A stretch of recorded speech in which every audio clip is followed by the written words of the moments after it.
Alex Polizzi is an award-winning hotelier with over 20 years' experience working in the world's most luxurious hotels.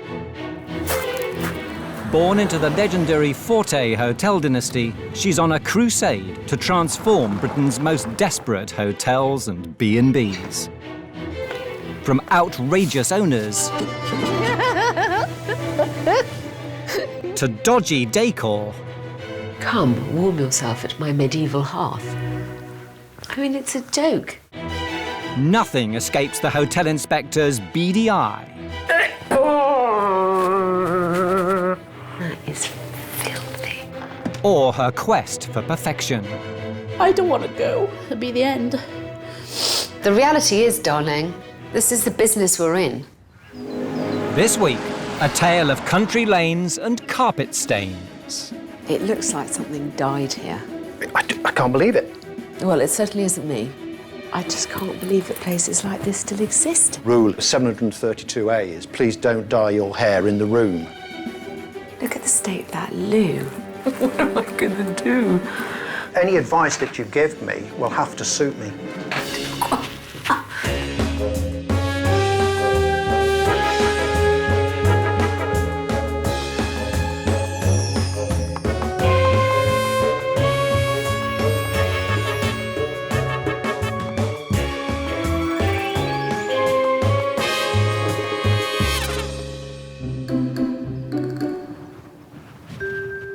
Windermere, the Lake District.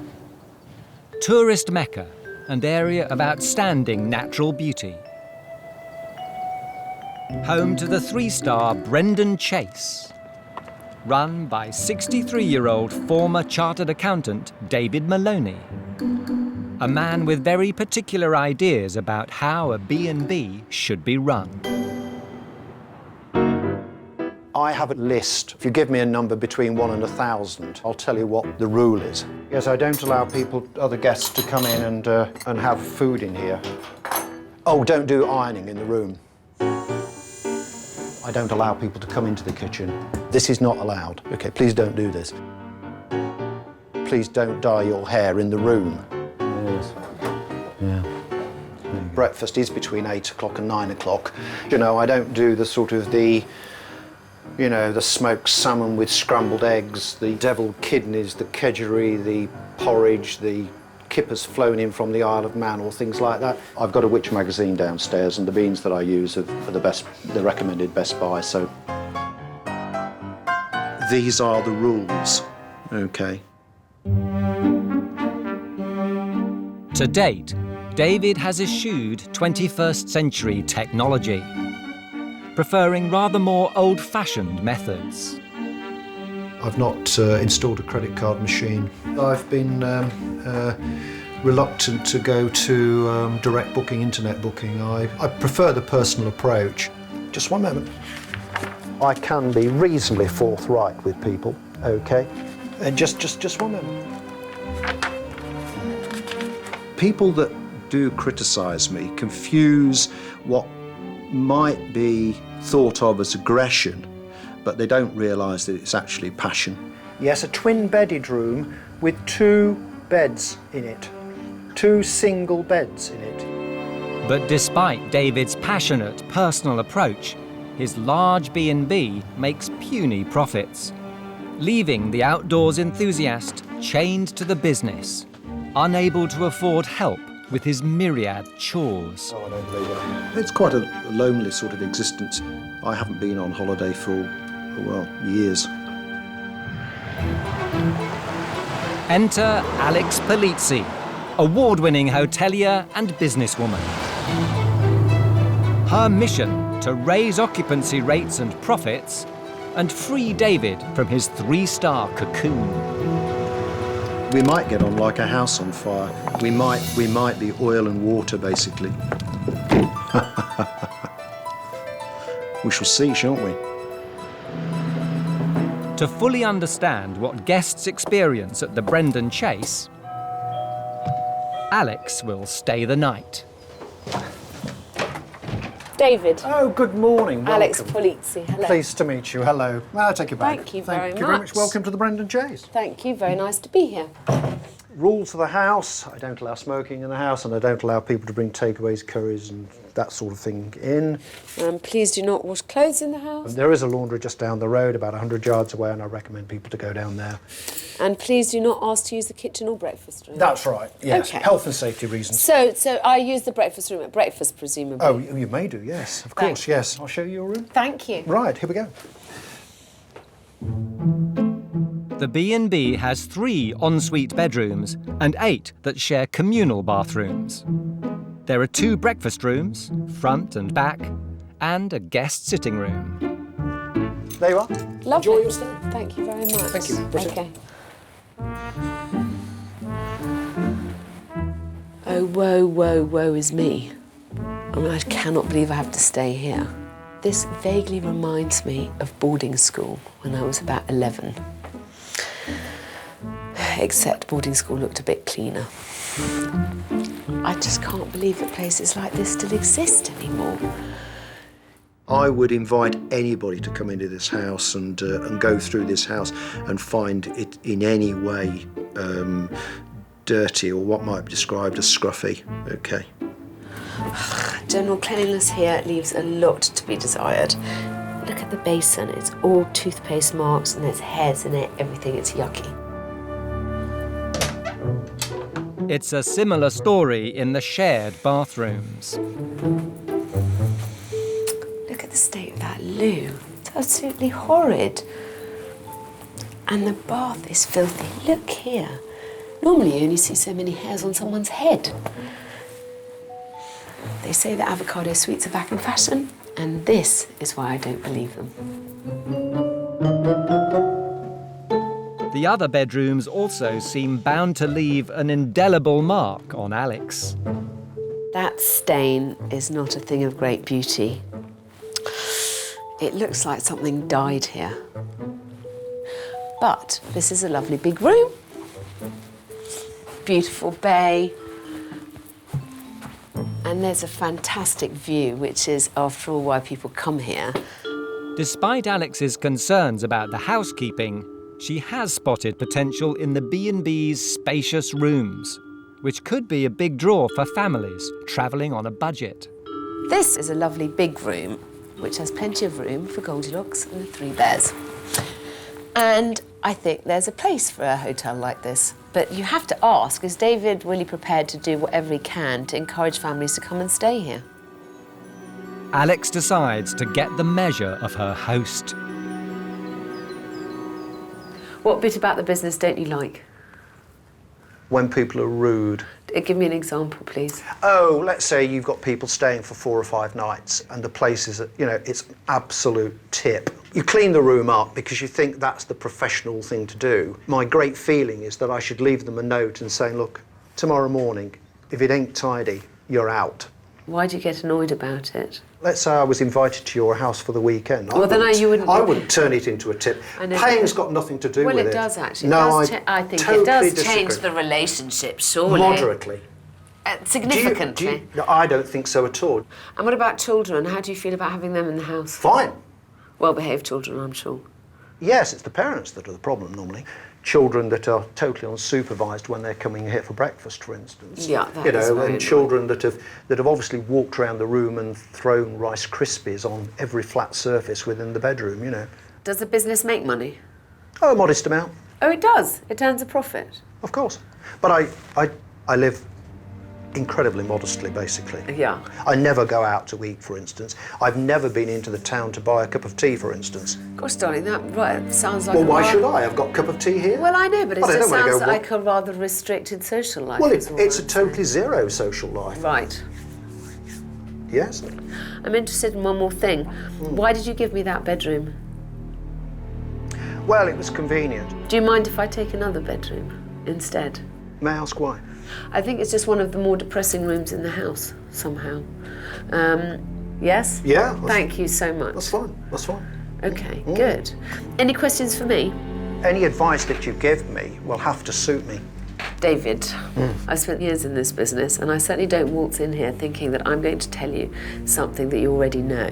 No. It's pretty clear to me that you entered this business with very little idea about the nuts and bolts of how to operate, and you can only benefit from having the free advice of my professionalism. I welcome that. Okay, It's good. free advice, it must be good. It's bloody good advice from someone who really knows their stuff. Really, I shall be the judge of that. Alex has managed to change her bedroom, but will it be as easy to change David's attitudes? Well, it's quite an interesting chat. He's in complete denial about how much help he needs from me. If she wants to go to another room, that's her affair. If she wants to sleep in a vast room that could sleep 4 and she's got enough floor space to hold a football match, that's fine by me. This place is on its last legs. He doesn't need to tell me, I can see it for myself. He's lonely, he's on his own. No, of course he doesn't need any help. I'm just going to have to help him despite himself. Former chartered accountant David Maloney runs the 11-bedroom Brendan Chase B&B in Windermere. Puny profits at the Lake District Guest House mean the 63-year-old is a long way from being able to put his feet up. I've worked like a dog all my life and I haven't made much out of it, frankly. I've got no idea when I shall retire. Absolutely no idea at all. He's called on the advice of award-winning hotelier Alex Polizzi, who's discovered a man very much set in his ways. Experience direct inquiries for free. That's what I think of that. The next morning, both Alex and David have had a chance to reflect on the night before. I've been thinking about my conversation with David last night. Not only was he defensive, but he was pretty arrogant. Crumbs. I am here to help him and to help his business. If he already says he's not interested in anything I have to say unless it suits him, what is the point of asking for my advice?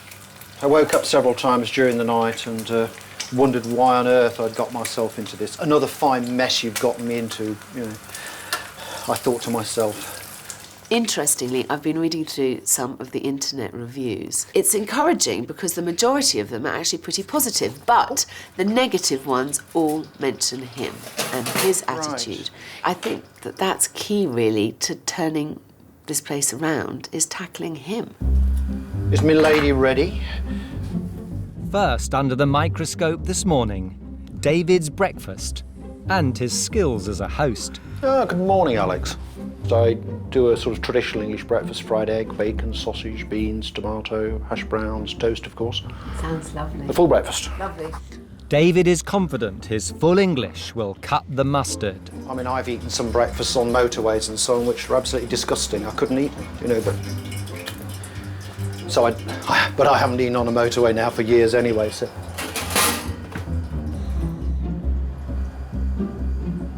Right, there we are.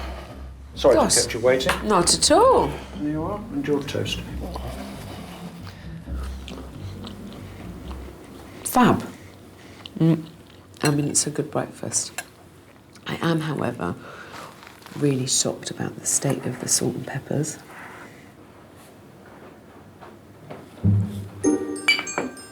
David's dirty condiments have let him down, and his housekeeping skills are first on the list of things Alex wants to tackle in her scheme to rejuvenate his B&B. Hoovering everywhere is very lackadaisical. I mean, you know... Somebody splashed tea And all over there's the carpet. tea. Well, that was there yesterday. There's a big stain there. That's unbelievable. That's a pretty old stain, it looks like to me. In general, you're doing this all on your own, and it shows. I mean, you can't possibly be expected to do everything in depth in the time that you have during your day. I mean, for instance, that stain, I just can't believe that. I just cannot understand that at all. That's extraordinary. If you move any bed, it's clear that it's been a while since the beds have been moved out and it's been hoovered underneath. If I was coming here as a paying guest, sure. I would be I'd be very upset disappointed. about the carpet. I'm absolutely amazed by that. And if I knew that was there, because nobody's been in this room for quite a time actually. then of course... Well, I think I know how it's happened, but I won't go into that. Well, it certainly isn't me, OK?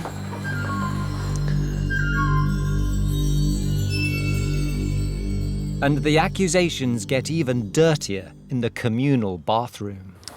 Now, darling, I'm assuming you don't think that I've planted the kind of dust in here. No, no. And, you know... No.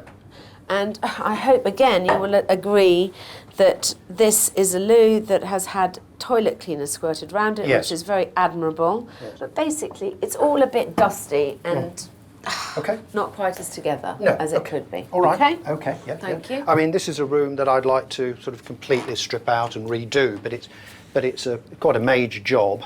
Please don't be defensive. No, OK? but- Please, because you are asking a lot of yourself to do everything that you do in a place this size and to do it up to a standard that I think guests expect. But I think that even if I had somebody in here, I mean, the care and attention of a cleaner, I suspect, is not likely to be as good as the attention that I'd pay to it.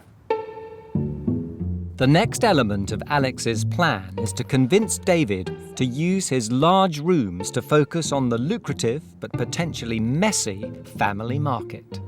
This bed and breakfast is really ideal for families on a budget, of which goodness Yes. knows there's many, many. But I find that slightly at odds with your general attitude about how you kind of run the house. I have a small child myself, OK? And some of your rules and regulations seem quite tough to me. In what regard? Well, for example, if I came with a little one and I couldn't heat up a bottle, it would make my life very difficult. No, but the difference is that if somebody asks me to heat up a bottle in the kitchen, I will go and do it for them. I understand that. But and what about the whole takeaway issue? There could be an area where you would be allowed to maybe sit down with your child and be able to have something to eat as a family. Yes, it would require quite a lot of extra work, though, because, I mean, I could use my rear dining room. But, I mean, at the end of the day, within 50 yards of here, there are a mass of places to eat. As well as making the back dining room a family-friendly eating space, Alex also wants to make changes to the guest lounge.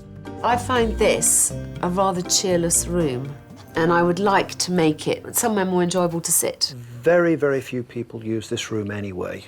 They're not going to sit here because there's the whole village out there and they want to go out to eat and sort of out and enjoy themselves. I completely appreciate that, but if we're going to try and attract families, people with young children just don't go out in the evening. And I'd like to make this a much warmer, cosier area for people to sit. Yes. And to ensure that families can actually find the Brendan Chase, she wants David to embrace 21st century technology. We need to make sure that you have a much greater internet presence, because nowadays that is where everyone does their research, that is how everyone does their bookings. It gives people the freedom to not have to talk to you, which is quite nice. That, along with you joining a booking site and with accepting credit and debit cards, Yes. I think will create a natural impetus for the business. I really do. So far, David has taken Alex's advice well, but now she gets personal. I think that we're going to have to find some way of getting you over your fear of employing somebody. I think, darling, there's no way that you can clean all the rooms, No. do all the breakfast. No. And it sounds to me like, you know, the net result of that is you so severely restrict your life. Yes. So, of course, you know, the tighter the one gets and the more run down one gets and the more set upon one gets, the more unreasonable and kind of curmudgeonly one gets too. As Alex packs to go, David still has doubts. Put it this way, I can walk around any place and find problems, okay? And the problems that she came up with, in my opinion, were amazingly trivial. Oh, amazing how many excuses he had for everything. Initially, I got myself rather annoyed with him. I can't bear people who always have an answer for everything. Instead of just saying, hands up, not doing good well enough, having a few problems. Somebody has dropped some tea here, and I can tell they attempted to wipe it up. I'm not sure this is actually going to come out. Would I spill tea on a carpet, know that I'd done it, not tell him, and then pretend but it was because of his housekeeping. I mean, the whole suggestion is it really annoyed me.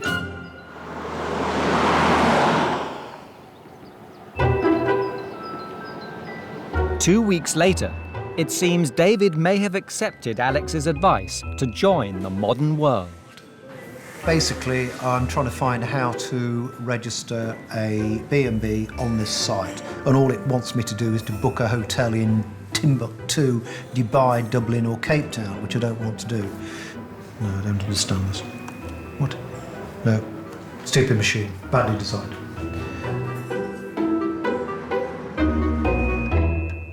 The arrival of a card reader suggests Alex's words are finally getting through. Yes, there are tribes in the outer reaches of the Amazon jungle that have got these before I have. I hope you're impressed. But the hotel inspector's idea of allowing families to use David's back dining room may be a step too far. The changes that Alex has suggested, do I think that they will change the fortunes of Brendan Chase? On balance, possibly not. You know, this room might be used for this sort of, this family-crazed feeding fest, let's say, that she's suggesting. And, the idea of having to swab it out at 7 o'clock in the evening, when the carpet's been sort of desecrated by some little oik, let's say, needs thinking about, let's say. OK. The Brendan Chase in Windermere, run single-handedly by 63-year-old former accountant David Maloney. Hotel inspector Alex Polizzi discovered an old-fashioned and overworked owner with what she thought was a slapdash approach to housekeeping. I would resent bitterly the assertion that because I've been here on my own for a long time, let's say, that the standards of cleanliness have fallen.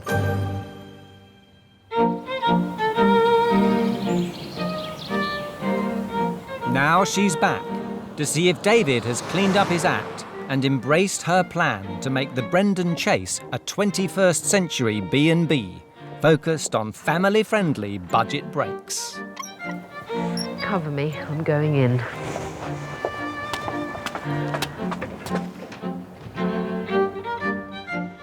The omens look good. Card reader. Well, that is a good start.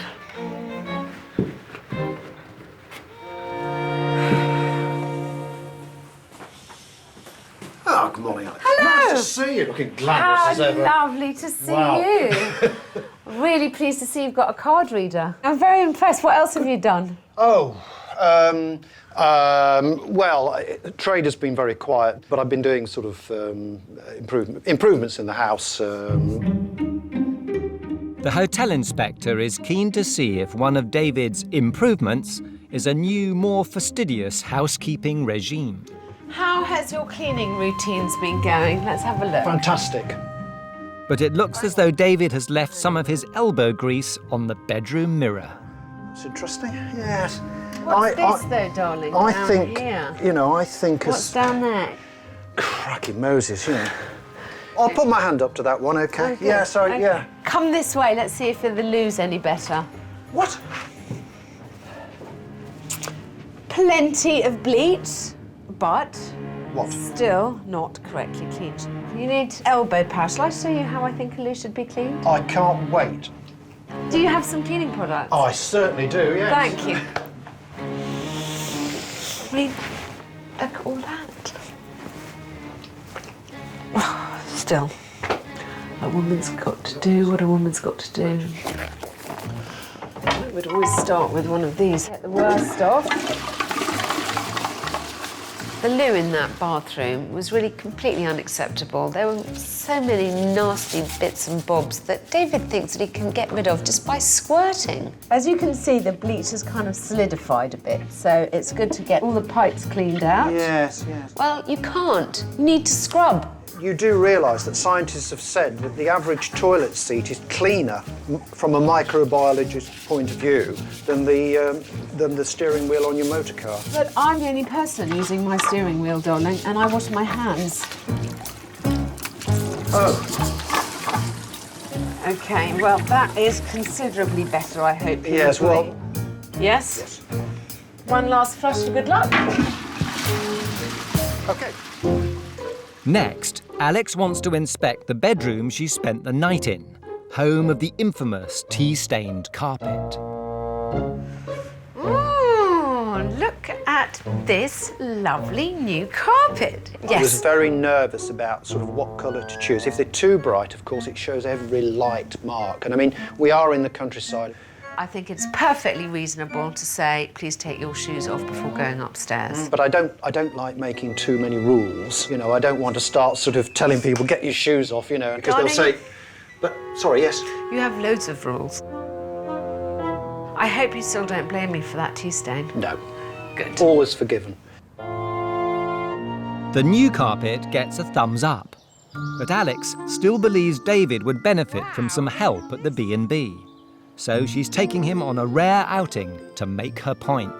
Do you know, this is just amazing here, and you're a lovely person, and I don't think your guests always get to see that lovely side of you. No. No. They see me as a curmudgeon. Some of them, of course. Most of them do. You've kind of lost sight of the necessity of having a work-life balance. This gives you pleasure, it gives me pleasure. It would certainly add immeasurably to your life, I'm sure, if you had a bit more time to do some of this stuff that you really enjoy doing. Yes, it is difficult to sort of run the shop and get away from the shop, yes, that's a certain fact, yes. Next time I come to you, and I'm already looking forward to it, David, I will have done your sitting room. You will have transformed the second dining room into a potential eating area for people with families, for people with children. And all in all, I think the Brendan Chase will be pretty much transformed. David has yet to show me that he's fully embraced all the changes I'm thrusting down his throat. He hasn't changed his cleaning regime yet, and there's no evidence at all that he's prepared to welcome families with a bit more enthusiasm than he's shown so far. He has to prove to me that he's willing to put his money where his mouth is. But as soon as Alex departs, David's concerns about opening his dining room to families begin to resurface. The great concern is that I shall actually have people in here, you know, throwing their food all over the place, dropping it on the carpet and grinding it into the carpet with their feet, OK? Yes. You know, after being up from sort of 5:30 in the morning and working all day, I don't particularly want to have to start again, clearing up this room and making it ready. And it doesn't get any better when Alex's decorator comes round to measure up for her revamp of the guest lounge. I don't know what Alex has got in mind for here. I've got the floors on my list. Yes. So if we could have a look at, peel some of the floor back, the carpet, and have a look underneath. Oh, you're thinking of sanding down and Yeah. having a bare floor, Yeah. eh? Ooh, I much prefer a carpet. I think it's important for David to have a nice sitting room because guests don't want to sit in their bedrooms all day and all evening. Ceiling and walls were to price for emulsioning and then for papering as well. Papering? Yeah. It can rain a lot in the Lake District and you need an alternative place to hang out. If you were to walk around the room, I'd defy you to find a mark on the wall. OK. There's only an odd patch. Oh, that's just, yeah, I had to fill that in, that's right, yeah. 7 weeks later, Alex is back in the Lake District with a radical plan to encourage David into the role of family-friendly host. She's putting the grouchy hotelier in charge of a boat tour for a bunch of energetic school kids. Come this way!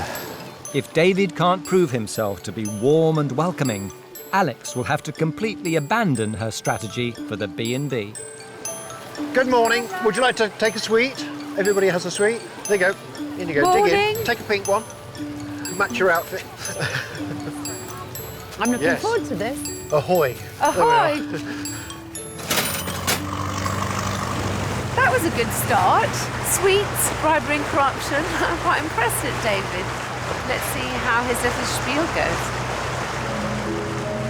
So will David's comparing skills go down like the Titanic? Good morning, boys and girls. My name's David, and I've been asked to talk to you about the lake. Yeah, the name Windermere, I think it comes from the window comes from an old...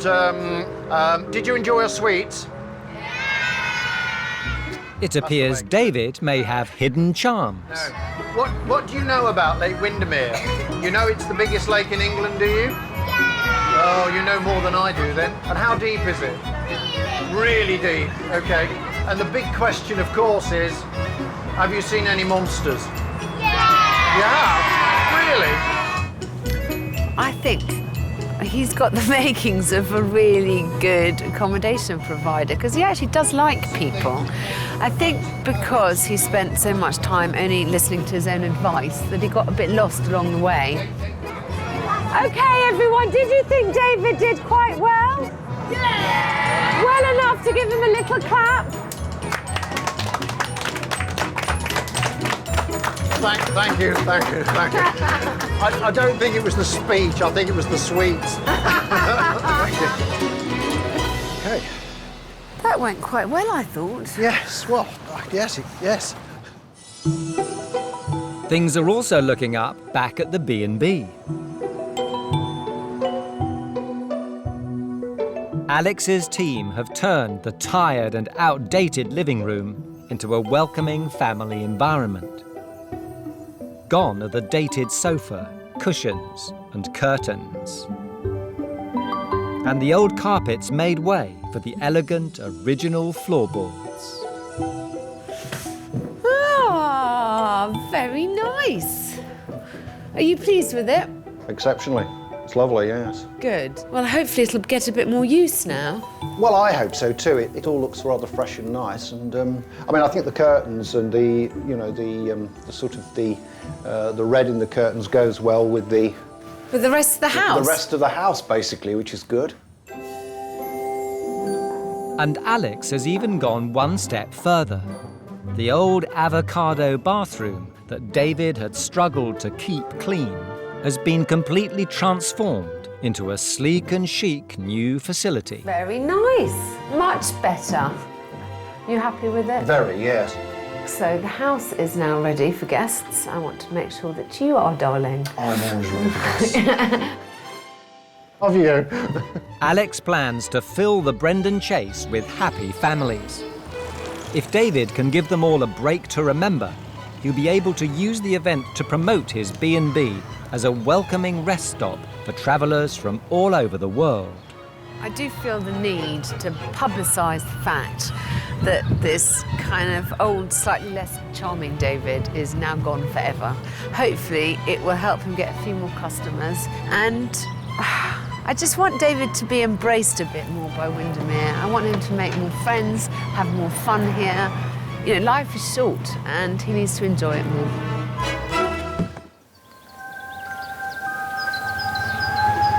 Over the past 6 months, Alex Polizzi has been travelling to Windermere in the heart of the Lake District in an attempt to transform the fortunes of curmudgeonly hotelier David Maloney.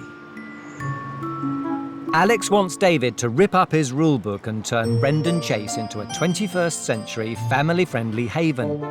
She's invited 5 families to sample his hospitality. It's his chance to prove to the world he's a changed man and that Brendan Chase deserves its new tagline of a warm welcome for all. Well, I think that looks really superb. I'm very, very pleased. Very, very pleased indeed. And the warm welcome is extended online as David brings in a web designer to launch Brendan Chase into cyberspace with online booking. You know, I feel I ought to be a bit more sort of user-friendly. So the website is going to be remodelled. People are so busy these days that they don't want to have a rambling chat with this boring old person at Brendan Chase, let's say. Right, the new bathroom. David appears to be embracing Alex's other plans. Right, well, if Alex can do this, so can I. He's also accepted Alex's idea of allowing families to use his back dining room for takeaways and baby feeds. The bottle warmer, essential piece of kit. He's even employed a member of staff to help ease the strain. But will it be enough? I'm a bit nervous. I never, after all, have ever seen him with any guests, and he is a bit of a fusspot. No. It needs to be squared up, like that. Okay. Obviously designed by a woman. I just hope that he can keep it all together and that he doesn't let old curmudgeonly David blow this whole beautiful plan out of the water. So there we are. We're all sort of ready for the hordes to descend. Alex is back to see if David can cope with the pitter-patter of tiny feet. It seems she's arrived just in time as the first family checks in. What is the rate for the room? Well, I don't know. I'm not sure. It could sleep 2, it could sleep 4. Right. You know, so I don't have a set price for it. No, okay, well, I was All just right. asking. Okay, fine. All right. I find it virtually unbelievable that he hasn't shown anybody in here. They don't even know it exists, that it's somewhere that they're welcome to sit. He hasn't mentioned at all the whole concept of that back dining room. Thank you. Things don't get much better when the next guests arrive. Little sort of throng. TV's on, yes, I think everything's... And remote's on. Yes, yes, and so don't play with the buttons too much, all right? No. Okay? No, I don't, thank Okay, you. good night. Good night. I'm not going to sleep here. Let's just go and sort your key out for you, okay? It's a bit frustrating, I must say. Okay. Okay. Right. Alex is worried that David hasn't fully understood the concept of a warm welcome. David, please, darling, you didn't show them the sitting room. No. And you didn't say to them if you'd like to bring food back this evening. There is somewhere that you can eat. Oh, There too. God. Yes. I've got to break the habit then. David has the chance to redeem himself with the next family through the door. Hello, I'm David, and this is my new sitting room, which you can sit in if you like. What has been arranged for families with very young children, letting them have the table, use of a little microwave and a bottle warmer, so that, you know, young families can be fed and watered before they decide to go out for the evening. All right? All right, thank you. Right, yeah. What is this insistence that he has about very, very young children? I mean, you know, if you have very, very, very young children, it won't apply to you, of course. What he's supposed to say In you come. is, if you decide, please feel free to use the back dining. He can't quite force himself to say, I don't quite. Though the patter may be letting David down, the large family rooms are getting the thumbs up. It's a lovely big size, isn't it? You've all got your individual beds. There's no arguing over who has to sleep with who tonight. It's very rare that you get a room that will sleep all 5 of us. We normally have to have 2 rooms, so it's great. And the new sitting room has come into its own. Wow, look at this room. I've never seen so many people in here. I've never seen anybody enjoying themselves in this place. Have children, have happy parents. Yes. It might work. David has managed to get through the night. But the biggest test is yet to come. Sugar and coffees. Paul. A breakfast room full of kids, all eating their Rice Krispies, perilously close to the carpet. I should have got this going. Come on, boil. David's getting very flustered in there, and I'm a bit worried that he's going to crack. Help has arrived. I think we're all under control now. Got the top man on the job, so it's all right. But as breakfast continues, David's once hidden charms begin to see the light of day. I always tell my guests to drink plenty of this because it's £2 on the motorway. David's doing really well, isn't he? So far, so good. God, I keep drinking this stuff. It's addictive, yes. Found him very welcoming and friendly and approachable. He's a nice guy. David's a nice guy, yeah. I can murder your egg for you. I can turn it over and murder it for you. David seems perfectly agreeable. The room was big, it was clean, and the bathroom was, you know, excellent, first class, and not a hint of avocado or whispered peach inside. I think for the price that people pay, they couldn't ask for anything better. It really is good value for money. The breakfast is just a perfect ending. David has gone from grumpy old man to everyone's favourite uncle, and he's got the photos to prove it. The difference in David is amazing. I mean, if I think of how he was when I first came here, he didn't exactly show his warm and cuddly side, whereas now, I think he's really blossomed. I really hope that what we've done here is going to help make this business more of a success, just so that you can get to enjoy your life again a bit more. Well, thank you, yes, yeah. I've immensely enjoyed coming up here to visit you, and I'm really sad that this is my last trip. And with every fibre of my being, darling, I wish you every success. I really do. And I hope very much that this isn't the last time that we shall meet. Okay. To you and to the Brendan Chase. Thank you. When Alex first arrived, I felt rather defensive, but I've relaxed into it a little bit more now and so on. I don't think I've changed particularly. I think that I've just mellowed to the idea of a revolution. Okay. Until the next time. Okay. Bye, darling. Thanks. Bye. I probably shouldn't say this, but I often leave hotels with a real sense of relief. That isn't the case this time. I'm really going to miss David and Brendan Chase.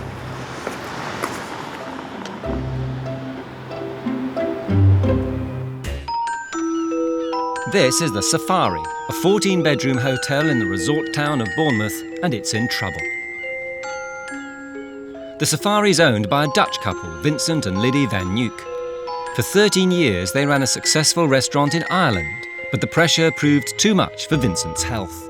The stress on the kitchen was, at the end of the day, so very big that I get heart problems. The doctor said, when you want to grow old, stop with it.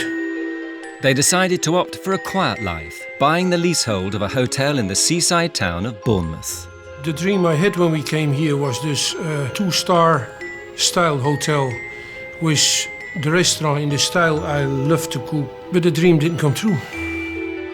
The hotel has failed to turn a profit, and mounting debts have brought the couple to the brink of bankruptcy. Most of the time I feel desperate, because it's just, fighting. Money's in such short supply, Vincent and Liddy live in one solitary room. This is the way we are living at the moment. That is our bed. But as you see, the toilet room is not a nice place to stay. I know it's a shitty life, but we have a roof above our head. Apathy has set in. With so little money coming in, the rest of the hotel is falling into disrepair. We feel defeated, yeah. That we can't do much more and we want to improve, but we have no funds for it. To save cash, Vincent and Liddy have been forced to run the hotel single-handedly. And it shows. You have your kitchen work, you have your, the whole running of the hotel around it, and then repairing here, repairing there, and that makes it very stressful. Vincent and Liddy have become overwhelmed by their problems. They've given up and are in desperate need of help. 6-7 years we're trying now to get the whole thing up and running, and it's not working. We need someone who can tell how we can make it better, and that she say, this point you're missing. Their last chance of salvation comes in the form of Ruth Watson. An award-winning hotelier and restaurateur, Ruth's aim is to assess the hotel and come up with a plan to rescue Vincent and Liddy from the wave of debt that threatens to engulf them.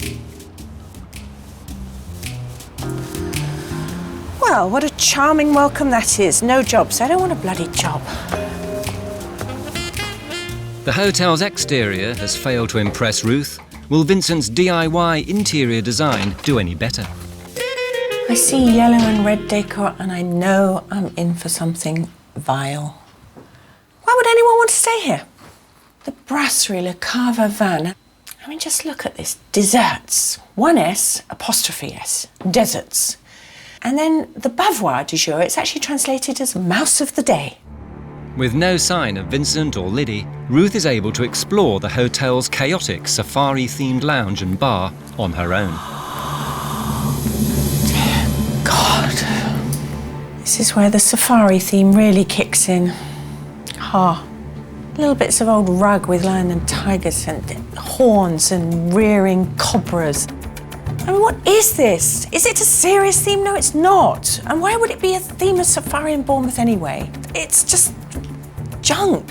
It's nothing more or less than junk. Get rid of it. Raze it to the ground. Blow the place up. Have a fire. Do something. Just get rid of it. I just find it so depressing. Time to track down the owners. Bell with a bit of old masking tape stuck on it. Very loud bell. Ah, you appear from two directions. Hello, I'm Ruth. Hi. Hi, I'm Liddy. Liddy, hello. How do you do? Vincent, hello. How do you do?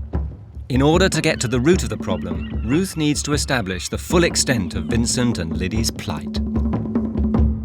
How serious a situation are we in financially? Very serious. In the summertime you make some money. You lay some money behind. But when it comes January, then the reserve money is gone already again. And then you have still January, February, March to survive. That's all it is, survival. That's all it is. We keep on fighting till it is profitable.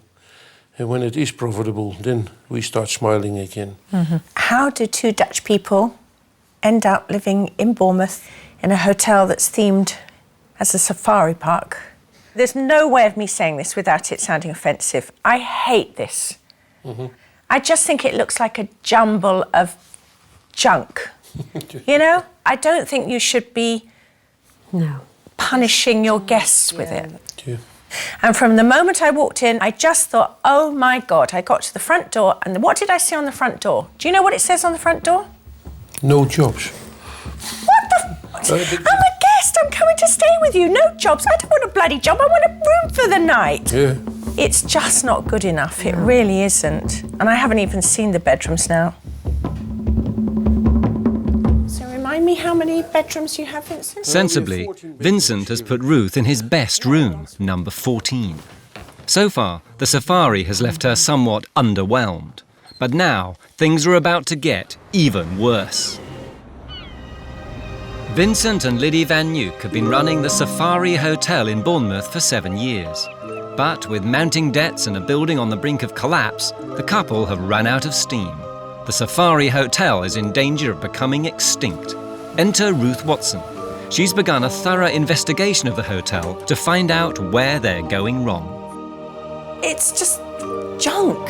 It's nothing more or less than junk. Upstairs, Vincent has shown Ruth to one of his best rooms, room 14, where she's due to spend the night. Breakfast is from 7 till 9 in the morning. Okay. I hope you have a nice time. Thank you very much. You're All welcome. right, Vincent, thank you.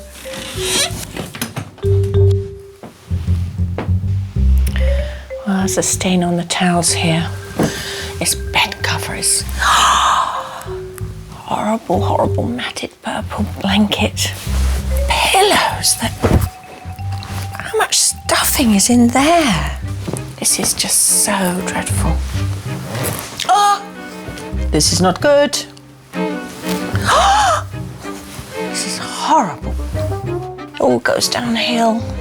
The bed is very comfortable. So she sleeps very well in that room, I think.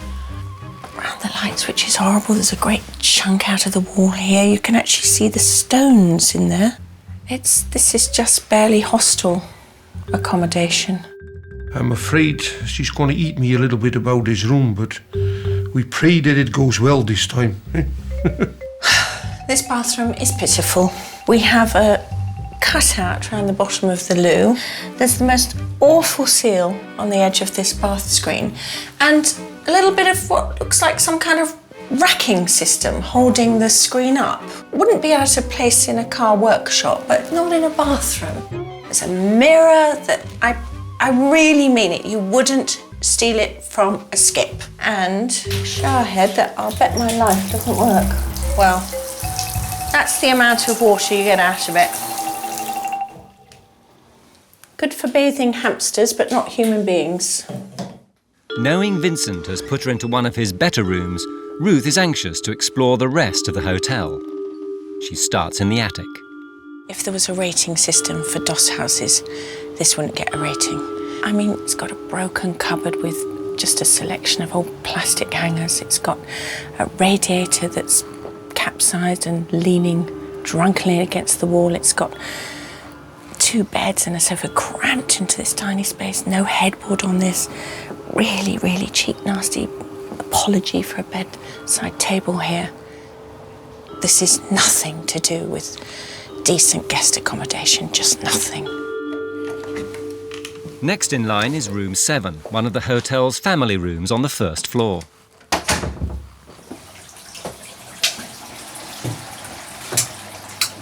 Dear God. Well, first of all, it sounds as if somebody's whittling in this loop, but they're not. It's obviously something upstairs, but the noise of plumbing. And look at this shower. Look at this shower. Look at this shower. Why has it got a skirting board halfway up the bloody wall? Of all the worst bathrooms in the world, this is it. No, no, no, no, no. The hotel clearly needs serious investment and a thorough cleaning to be brought up to standard. As part of her inspection, Ruth usually spends a night in each property.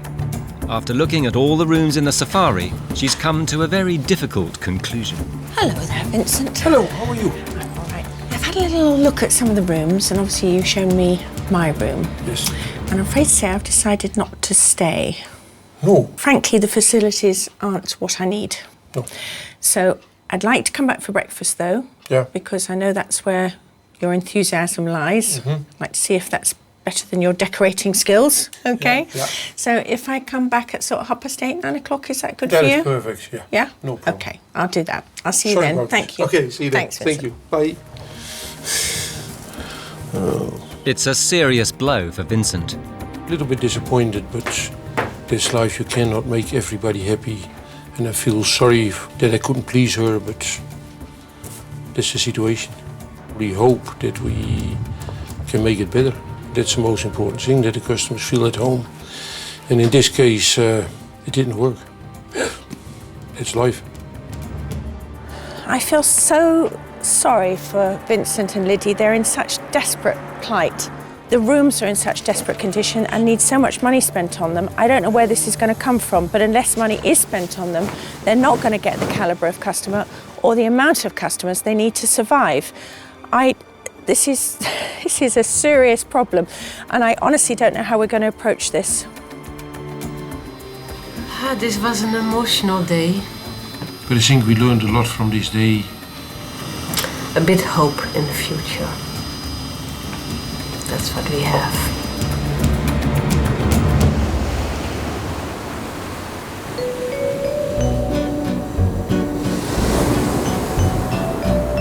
The following morning, and Vincent has risen early to prepare for Ruth's return to sample breakfast.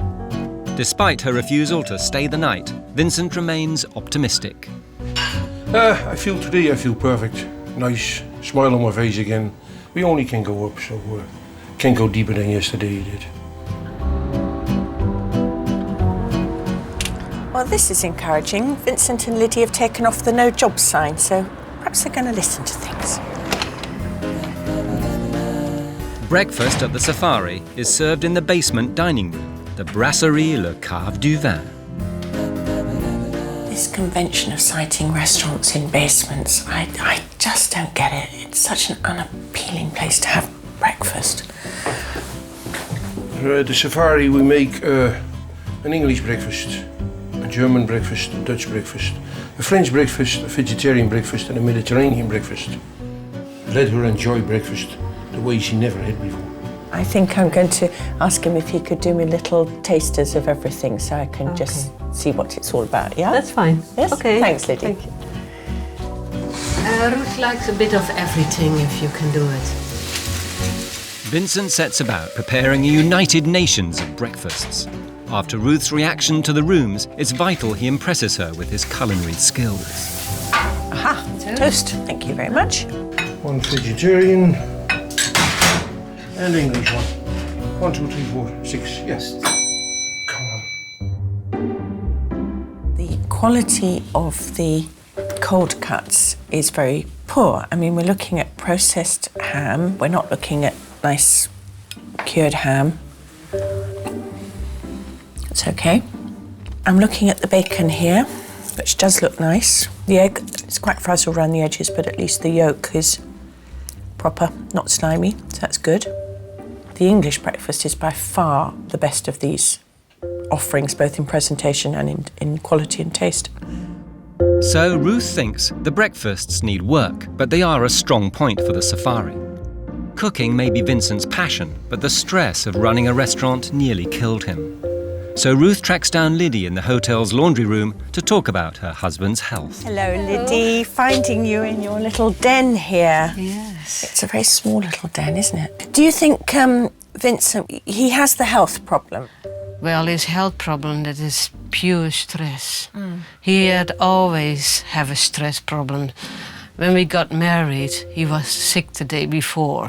When I got my babies, he was sick. He even had fever and all, and a stomach ache. So he really gets anxious. Yeah. So without the financial worry, I mean, if he was able to cook in a kind of environment which didn't cause him much stress and he didn't have to worry so much about the rooms for revenue, do you think he'd be a happier person? Oh, yes. Yeah. But with the hotel in its current state, it seems stress is inevitable. You're responsible for cleaning all 14 bedrooms and doing the linen for all 14 bedrooms? Yes. Yeah? I do. If you're going in a bathroom like in bathroom 7, which, I mean, is a nightmare, it really is bad. I mean, do you have any sense of pride when you're cleaning? How do you physically manage to clean it? Well, I clean it as clean as possible to get all the stains off, but still, I'm not happy with the situation in that room. It's depressing, yeah. It's time for Ruth to tackle Vincent and Liddy with her findings. But first, a close look at the Safari's books reveals their finances are in a dire state. She's going to need to call in outside help. Liddy and Vincent, your figures make very woeful reading. And I'd like to get property/financial expert in to have a look at this whole business. Very important, yeah. We now have to look at what my experience has been. I have seen worse hotels, but it's hard to remember where. The quality of the finishes is really, really poor. It's terrible. It's terrible. Yeah. The bathrooms are really bad, really bad. You're in catch-22 situation here because you have no money to spend on it, and it must drive you slightly demented, doesn't it? Yeah. And it goes worse and worse and worse. Yeah. If they're to survive, they'll need to make radical changes. You're up for it. We need to do something that actually brings some money into this business. Down here, this is where I think the big opportunity lies. And my proposal is, having seen the surrounding area, seen how many students live down here, seen how many hotels do not do breakfast, that you actually open this up as an all-day breakfast cafe. That's a nice one. Yeah.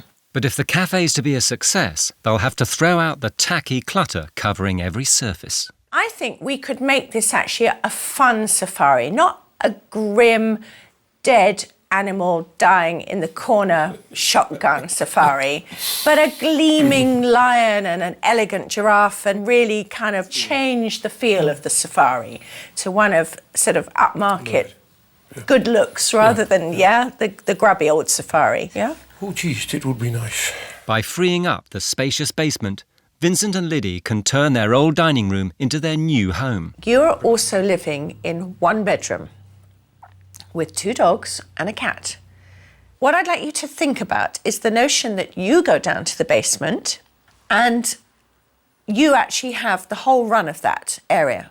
So no customers go below stairs. Perfect. It also frees up the room you're occupying to be another bedroom for guests. I think it's going to work, this. It's going to work very Well, good. I really hope so, because what I'm seeing with these figures and the fact this is leasehold and what have you, I can see if it doesn't, you walking away with so precious little.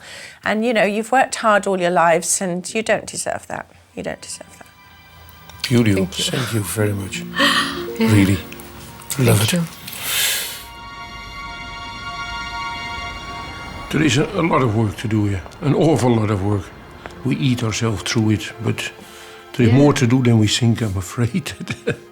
Oh yeah, we have a lot to do, but future is good. The future is looking beautiful now, and the plans this ahead is great, really great. Ruth's 3-point plan is straightforward. She thinks the cluttered lounge could be transformed into an all-day breakfast cafe, giving the safari a new source of income. If it's a success, the profit could be ploughed back into the business to renovate the hotel's tired and tatty bedrooms. This would allow the couple to move out of their cramped quarters into the former restaurant in the basement, giving them more space and a better quality of life. Ruth will fund the new cafe, keeping the safari theme but replacing the clobber and junk with a cool modern look.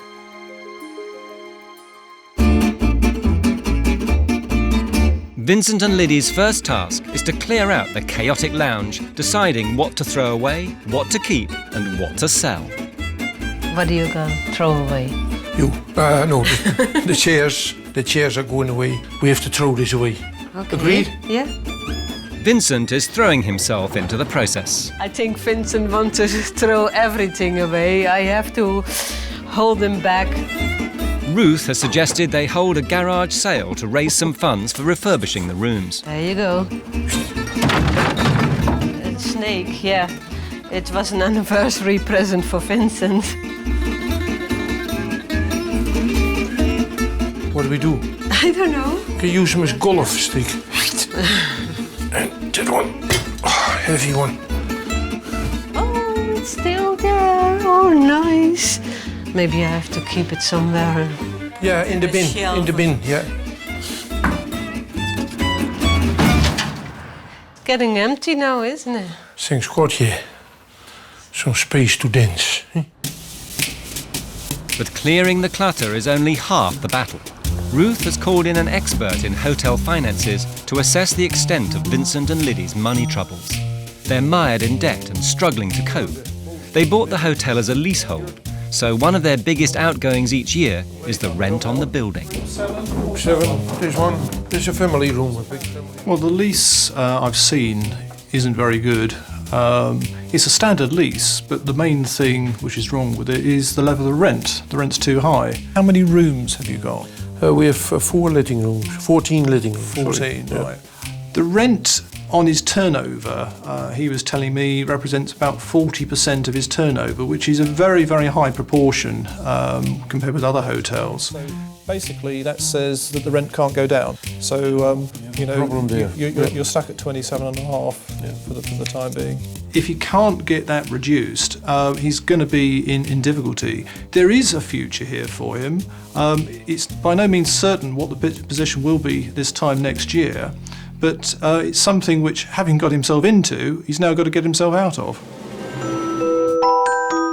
Vincent and Liddy Van Nuuk have run the Safari Hotel in Bournemouth for 7 years, but it's in trouble. Lumbered with mounting debts and a drab, dirty, cluttered hotel, the couple's future hangs in the balance. In desperation, they've enlisted the help of expert hotelier Ruth Watson. There's no way of me saying this without it sounding offensive. I hate this. Ruth wants to turn the messy lounge into a cafe to provide good food for local students and guests from nearby hotels. If it's a success, it could provide the couple with cash flow to spend on updating the hotel's bedrooms. But they've still got a long way to go. Ruth has suggested they start by selling some of their clutter in a garage sale. Grandpa Moses, £10. And with a few high-value items on offer, they should be able to raise a fair amount of money. When everything goes perfect, I try to make between the 500 and 1,000. Would be very nice. Now, when we sell this one, it's already £600. Okay, why not? For Vincent and Liddy, the sale represents the end of an era. I don't let them haggle too much, because I have to make money. I want to do my bedrooms up, so I need a lot of money. So let them support me. If Ruth wants to buy something, yes, he can pay double maybe. In the beginning it was slightly sad to see some things go, but now we are mentally over it already, so we enjoy it now as long as it brings some money in that we can put some more rooms up. Despite their reservations, it doesn't take long for the money to start rolling in. That's yours, thank you. The first sale was already £15. We started with that, so perfect. It's going to be a good day. Perfect. Ruth arrives to help out, but her sales pitch could do with some work. Hello, hello. Hello, how are you? Amidst the safari crap, Vincent and Liddy, how are you? How are you? How's it going? Fine. Have you sold a few things? Yeah, we sold already a little bit. Yeah? Well, I think we need to drum up some business, don't you? Aren't you going to come and buy some of this stuff? Yes? Come here. Come in and have a look. Come and avail yourself of these treasures.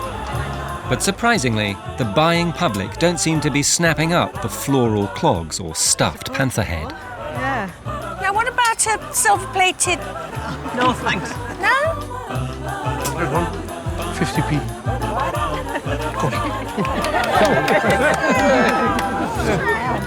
We sold a little bit, so... Yeah, the beginning of the million is there. We keep on trying. It may not be the sale of the century, but they've raised some vital cash.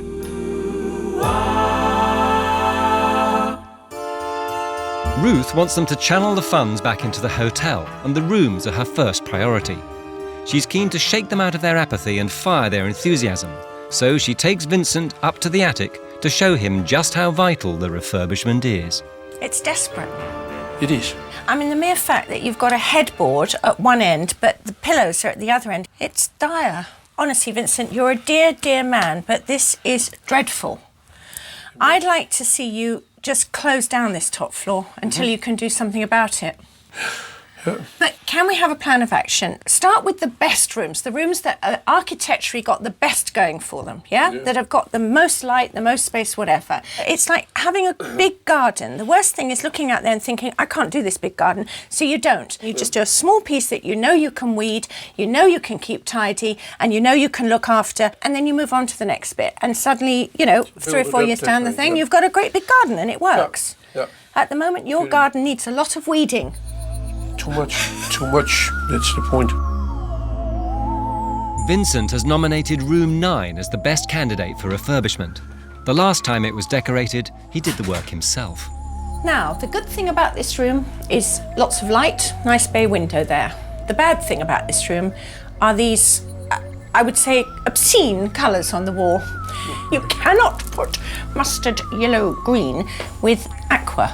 You can't. It doesn't go. And worse, they're not done well enough. How much of this problem, do you think, Vince, is the fact that you actually, I won't say you're happy with it, but is it that you can't see a way out of it when you inherited it, or because you don't care enough about your surroundings? A lot of men don't give a care. It is a question that is just the whole bulk comes to you and you don't know where to start. Where it obviously is going wrong is that you've dabbled there and you've dabbled there and you've dabbled up there, not terribly well, and you've ended up with this awful hodgepodge, whereas perhaps if you'd stayed in one room, which is what I'm suggesting you do now, it's not impossible, Vincent. No, but I must know where I can start and how I can start. Okay, well, let's start here. Shall we make a deal? Yeah. Okay, we start here. We get rid of the weird colours, strip out all the things that are grotty, replace the chairs, get new bed covering, either duvet or whatever. I'd like to see some feeling that, you know, you and Lydia are not just sitting back and saying, oh my God, it's all happened to me. You know, that you're saying, I'm not going to let this happen to me. No, I actually am going to stop it now. And no artistic touches. I don't touch it anymore. No. No.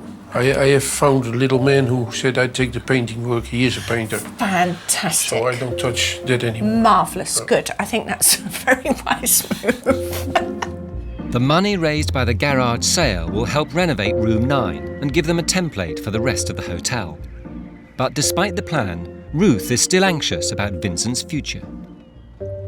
He and Liddy have actually got to start not just caring about this place, but they've actually got to start doing something. Unless they find some grit within their own souls, some sense of defiance that, you know, this isn't just their lot, they can do something about it themselves, then I have a horrible feeling they'll just slump back into the kind of junkland that Safari currently is. A few days later, it's time for the hard graft to begin. To galvanise their efforts, Ruth arranged for a team of professional cleaners to give the Safari a fresh start. Vincent and Liddy can't afford staff, so the task of cleaning all 14 rooms falls entirely to them, and standards have sometimes slipped. The hotel is quite dirty, actually. You've got the picture rails, you've got the skirtings, pictures, the light fittings, toilets. That shouldn't be like that, you know. In a scale of 1 to 10, I would say it's about an 8, dirty. And the cleaning team aren't the only ones hard at work. Ruth's team transforms the formerly cluttered lounge into a modern space, which Vincent christens the Savannah Cafe. It was a little bit hectic to get everything out of that lounge, but we have it out, and at the moment it is a ballroom, let's say it that way. Yeah, très chic. Oui, Yeah. très chic, yeah. Très chic or not, after years of patching things up, Vincent's finding it hard to adjust to the decorators in full flow. Yeah, you feel at the moment a little bit derailed, say it that way. I'm derailed. Yeah. I'm looking very much forward to get it done, because my fingers are tingling at the moment. Despite everything, Vincent still fancies himself a dab hand. Perfect, you have done it before. I saw it on telly. I think I'll leave it to you, Vince. Thank you. I'm afraid to tell Ruth that I did it because I promised her never to paint again. With the money raised by the garage sale, work has also started on room 9. What a mess, what a mess. Looks better all the time. We're coming there. But if the cafe's to succeed, it's vital the food is just as good as the decor. Food is very important for me because I eat it and I live from it and I love it and I'm food. Ruth has asked Vincent to create a simple menu concentrating on all-day breakfasts. This should appeal to the guests of nearby hotels that don't serve food. I'm thinking to put on my menu first a lot of different kind of breakfasts, and beside that I want to do some terrines on it. A duck and a fig terrine or something, a wild boar terrine. Fig and wild boar terrine may seem a little exotic for a seaside cafe, but Vincent seems keener to show off his skills as a chef than to make a menu that really suits his market. After weeks of preparation, the new cafe is almost ready. Ruth has suggested they promote it with a grand opening. But will Vincent and Liddy's renewed efforts come up to scratch? Room 9 used to be a mix of clashing colours and mismatched furniture. Now the subtle shades can be seen throughout, making the room feel lighter and more spacious. But will Ruth approve of Vincent's efforts? Oh my word. Coming off that corridor with that red, yellow and scary carpet and coming in here, it's like I've gone through the back of the wardrobe and I'm in somebody else's hotel. Something different. This is so much better. A huge improvement. You've got to be happy with this, haven't you? I'm very happy with Yeah. this. What I'm really seeing here, Vincent, is that if you could get the rest of the hotel done like this, there's no question you can get a rating. This has got to be a 1 or 2 star, got to be, and I would suspect that this room is verging on 3 stars. If it's given you inspiration... That's the most important. Yeah? This is the basic for the rest of the room. And you do feel That's that the way way? I see it, yeah. Good. Well, in that case, it's done its job. Yeah. And you have too. I'm happy with it. Downstairs, the cluttered safari theme has finally been tamed, from chaos to calm. The cafe now has a cool colonial feel. It's the first time Ruth has seen the finished effect. This is staggeringly good. It's fantastic. It truly is unrecognisable.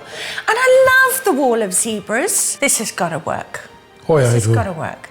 And you've even got the little sitting area at the top here with the little tiger chaise-longue thing and...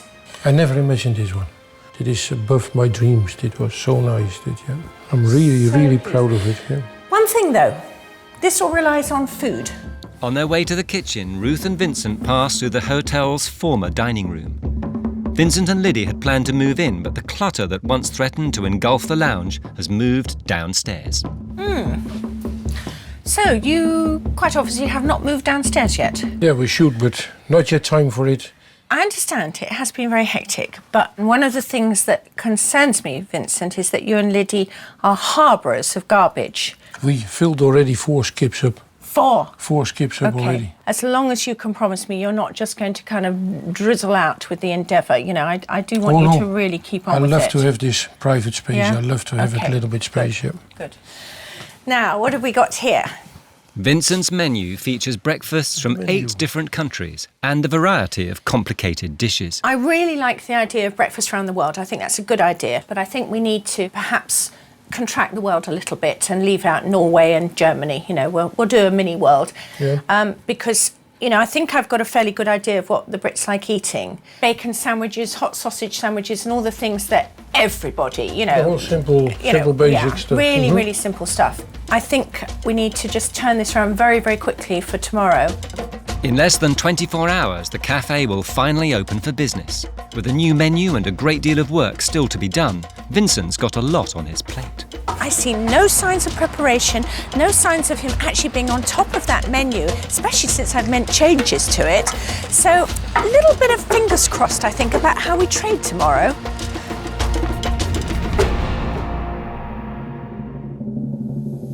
The big day has finally arrived. For Vincent and Liddy, today is the culmination of 4 months' hard work, so it's vital everything goes according to plan.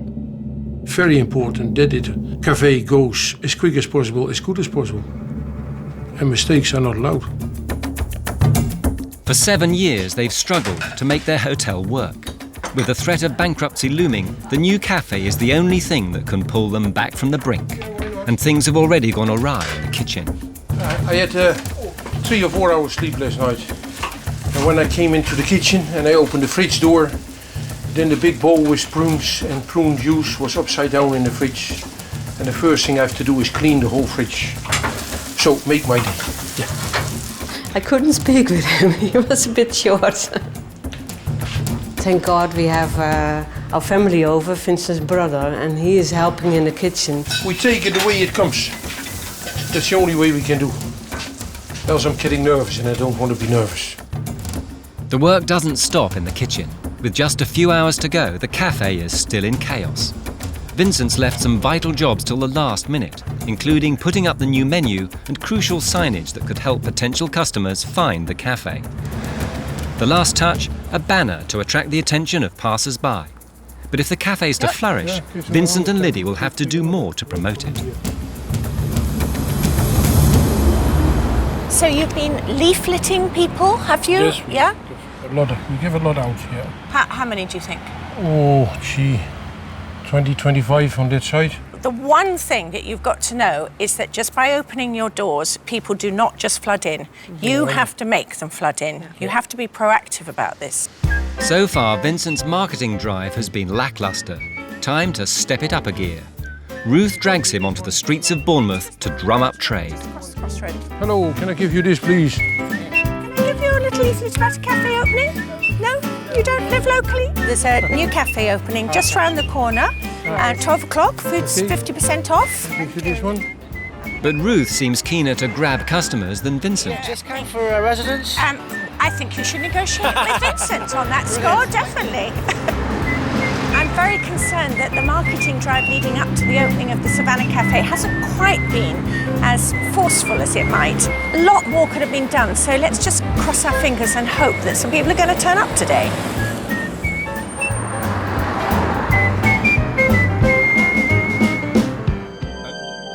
It's opening day for the Savannah Cafe and the moment of truth for hoteliers Vincent and Liddy. With the help of Ruth Watson, they've transformed the hotel's cluttered lounge into a stylish cafe. But if they're to survive, the cafe has to get off to a solid start. They need to make a great first impression on customers. But has Vincent done enough to prepare for the big day? The cafe opens in less than an hour, so Vincent and Liddy's visiting family are helping out in the kitchen. So do you think this is a good idea for Vincent to be doing this cafe? I hope so. I hope so. Yeah, are you worried about it? A little bit. Is it the business side of things? What is the best? Expensive food, etc., etc. It's one of the things that worries me is that I don't think he understands about margin. And I think he seems to me a very generous, kind man. But it's the idea of actually making profit from food. That's the problem. And Lydia is also too kind. Yeah. Much too kind. So you're worried about Vincent and Liddy's future. I'm worried about it. Not ruthless, are they? No. The cafe is scheduled to open at noon. Vincent has invited local businesses and neighbouring hoteliers, but so far it's a somewhat subdued start. Well, it's spot on midday and there's no customers here as yet, but actually that's not a huge surprise. I think this place needed a lot more advertising. Fingers crossed.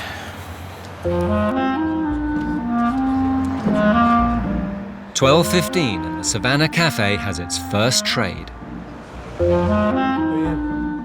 They're followed by a trickle of locals, intrigued by the new cafe on the block. Toasted ham and cheese sandwich. And finally, the first order. 2 hard-boiled egg tomato lettuce baguettes, please. Ruth takes the order downstairs, and for the first time in 7 years, Vincent has to deal with a fully functioning kitchen. So you've got 2 egg salad, basically, baguettes, yeah? You've got your The egg last sauce, time he very cooked good. for so many people, he ended up in hospital, and the stress is starting to take its toll. Have you got your ham and cheese ready? Yeah. Don't forget, making money's the name of the game. Good produce, but we still want to make a profit. If he can't cope with the first 3 orders, there's little chance they can make this work. Time for Ruth to step in. You need 2 baguettes, don't you? So why don't you split the other one so it cools down? Okay. Right, let's go and see if anyone else needs anything. The alarm bells are ringing. A nice nature and optimism does not produce a good product. And the fact is that Vincent wasn't ready. I mean, they struggled with 3 customers. We want to see 33 customers in here at lunchtime. They've got to get their act together. First sandwich making was very panicking. Too many people in the kitchen. I couldn't run around. But after a slow start, the pace begins to pick up, and Vincent seems to get his confidence back. Very old-fashioned. Well, it's just gone 1, and I'm pleased to say that everybody sitting behind me is a genuine customer. They're starting to trickle in, they're having drinks, and they're starting to order food as well. So things are looking up. Hello, would you like to order something? Vincent's kitchen is once again a hive of activity. It's getting nice and warm here, yeah. I love it. Sauna, I'm losing weight. This brings a smile back on my face, yeah. This is my life. I belong here, and I belong to do this. That's the one. Can I go home now? Vincent's happy, but what do the customers think? Very nice. Lovely, very nice. Yes? So if you're in the area, you'd come back again? Oh, definitely. I like the decor and everything. It was quite fitting with the theme of the hotel. This is the first time we've been to the Savannah Cafe, just to have a quick snack, and enjoying it very much, thank you. One customer could be key to the cafe's success. Scott owns the hotel next door to the Safari. Would he recommend it to his guests? It's up to this sort of standard, yes. I would like to think that, guests could come to me and sort of say, oh, we've missed breakfast, we couldn't get up, but can you recommend? I'd send them in. I'm more than happy to send them to Vincent now, especially with looking inside and what I've seen today as well with the food. Yeah, good luck to the guy. So the cafe's launch has been a hit. As a hectic and stressful first day of trading finally draws to a close, Ruth sits Vincent and Liddy down to discuss the day's events. This was always about building the business, doing something with this place that would actually both elevate it in terms of customer appreciation and getting you some decent business. But it was always also about making you happy, Vincent particularly. Liddy, do you think we can see Vincent trading here, cooking here with a smile on his face? Yes, I think so. A big smile on my face. Very very happy, yes. Over the moon with it. Yeah. Really. Yeah, we're gonna make it here.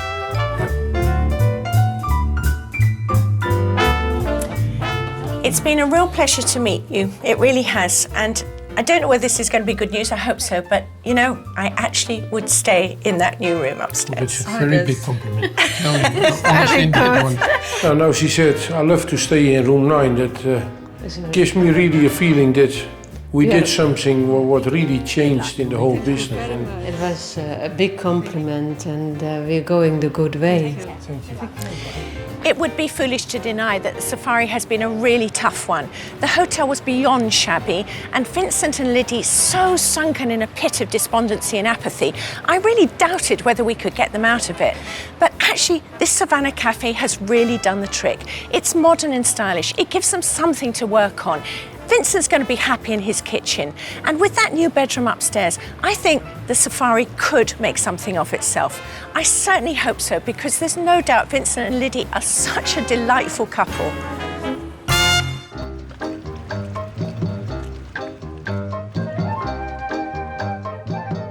Nando's is a 6-bedroom guest house located in the heart of Stratford-upon-Avon, but it's in trouble. For 8 happy years, Kate and John Morris were employed as Nando's managers. It gave them a regular income and a decent living. But when the owners decided to sell, Kate and John saw the chance to realise a dream. They put everything they had on the line, bought the place and became their own bosses. Hello, Nando's. But all hasn't gone to plan. Owning it instead of managing it, we found a hell of a lot more stressful. My God. I would say owning the guest house is probably 24/7.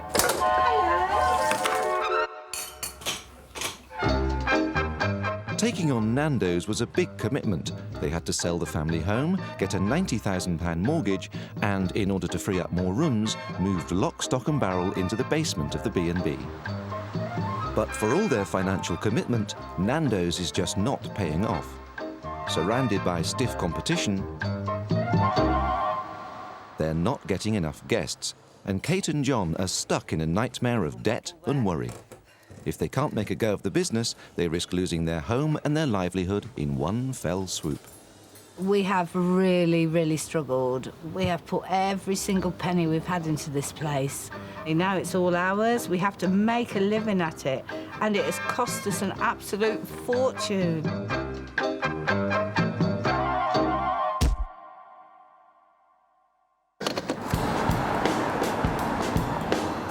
Enter Ruth Watson, award-winning hotelier, best-selling author and acclaimed cook. Ruth has been running hotels successfully for over 20 years and is renowned for her ability to turn a business round, which is just what Kate and John hope she can do with Nando's. Everyone thinks they can run a guest house, but it takes more than a welcoming smile to make a profit. You have to be disciplined, rigorous, and run a really tight ship.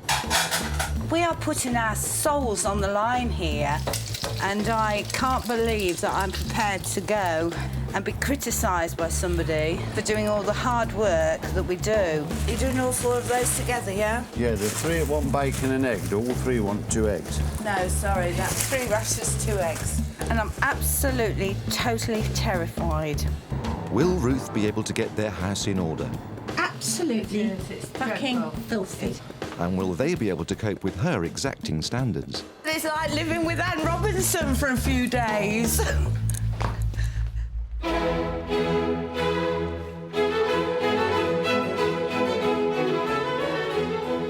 Stratford-upon-Avon, Shakespeare country and an English mecca for the tourist.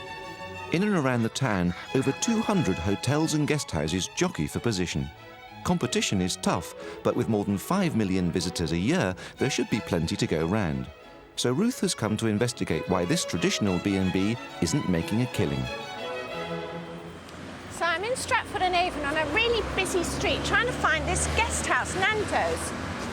There's 2 marvellous guest houses here with 4 diamonds apiece and fabulous gardens. They certainly know how to do floral work. Ah, look what we have here. Now, isn't that just the worst sign you've ever seen in the world? Cracked, broken, dodgy name. Certainly not a come-on compared to the other B&Bs in this street. Anyway, I'm going to give it a chance. Hello. Hi, I'm Ruth, and you must be Kate. Yes, I am. Yeah, Hello, hi. I'm very pleased to meet you. And you too. Do come in. Yeah? Okay. Are we going to have a little chat about things? In Yes, your that's fine. Would you like to come into the dining room? Yeah, be I'll go and great. get John. Yes, OK. Where do you feel that you need some help? Every single penny that we have, we're putting back into the guest Right. house, really. Yeah. And do you feel that you're not getting enough pennies in? Yes, I think we need to have our diamond rating. You know, if people see an advertisement with us with no diamonds and next door with 3 or 4, who are they going to go to? It just makes sense, doesn't it? What do you feel that you need to do to get those diamonds? Well, I think the beds all need changing. I think the decor, the furnishings, the accessories. Might be cheaper to buy a new bed and breakfast. Yeah, I think you're probably you're probably right.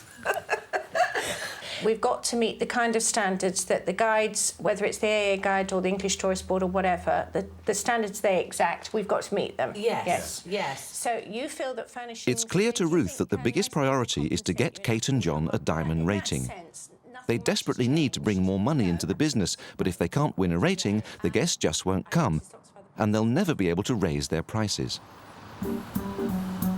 The diamond rating scheme demonstrates what kind of quality guests can expect from a B&B or guest house, and it's based on standards of cleanliness, hospitality and service. Secret inspections are carried out to judge guest houses and check that the standards are maintained. Only the very best receive the top score of 5. Getting those coveted diamonds is all about detail, and one detail that badly needs attention at Nando's is the sign. Not only is it old and ugly, but the name is sending out all the wrong signals. Before she even thinks about inspecting the bed and breakfast and sorting out the rooms, Ruth decides to tackle this problem head on. We're going to go down into town with that ratty old sign, and we're going to park here in the middle of the high street, and we're going to ask passers-by what they think about it. I hope you're joking. I'm not. God. What do you think about the name? Doesn't sound English. Mexican, anything but English. Yeah, OK. To B&B in Stratford. Is that what you thought it would be? I thought it was the chicken restaurant. Chicken restaurant. Exactly. Is this really a private car park or something? Bistro. Yeah. OK. The red light district of Stratford. What about the state of the sign? Oh, well, it looks dreadful. Right. They can't take care of the sign. They're not going to take care of the premises, are they? I would think the rooms would be sort of fairly grotty. Tell me that it's a run-down guest house. Right. Can you recommend anywhere else? So the Nando's name conjures up images of fried chicken and foreign restaurants, and the quality of the sign sends out alarmingly seedy signals. It's definitely time for a change. With their sign condemned to the skip, Kate and John eventually decide on the altogether more appropriate name of Forget-Me-Not and place an order for a brand new name board. Oh, 3 rashes. 3 rashes. Just over a year ago, Kate and John Morris sold their family home, borrowed £90,000 and bought Nando's, a 6-bedroom guest house in Stratford-upon-Avon. But they're not attracting enough guests and have yet to see a return on their investment. We have really, really struggled. We have put every single penny we've had into this place, and it has cost us an absolute fortune. To be able to compete with surrounding B&Bs, Nando's, soon to be renamed Forget-Me-Not, desperately needs a diamond rating. A diamond rating would bring in more customers and some much-needed extra income. Kate and John are hoping that acclaimed hotelier Ruth Watson can show them how. Very pleased to meet you. And you too. Ruth decided to send Kate and John off for a night in a 4-diamond rated guest house so they can see where they're going wrong with Nando's.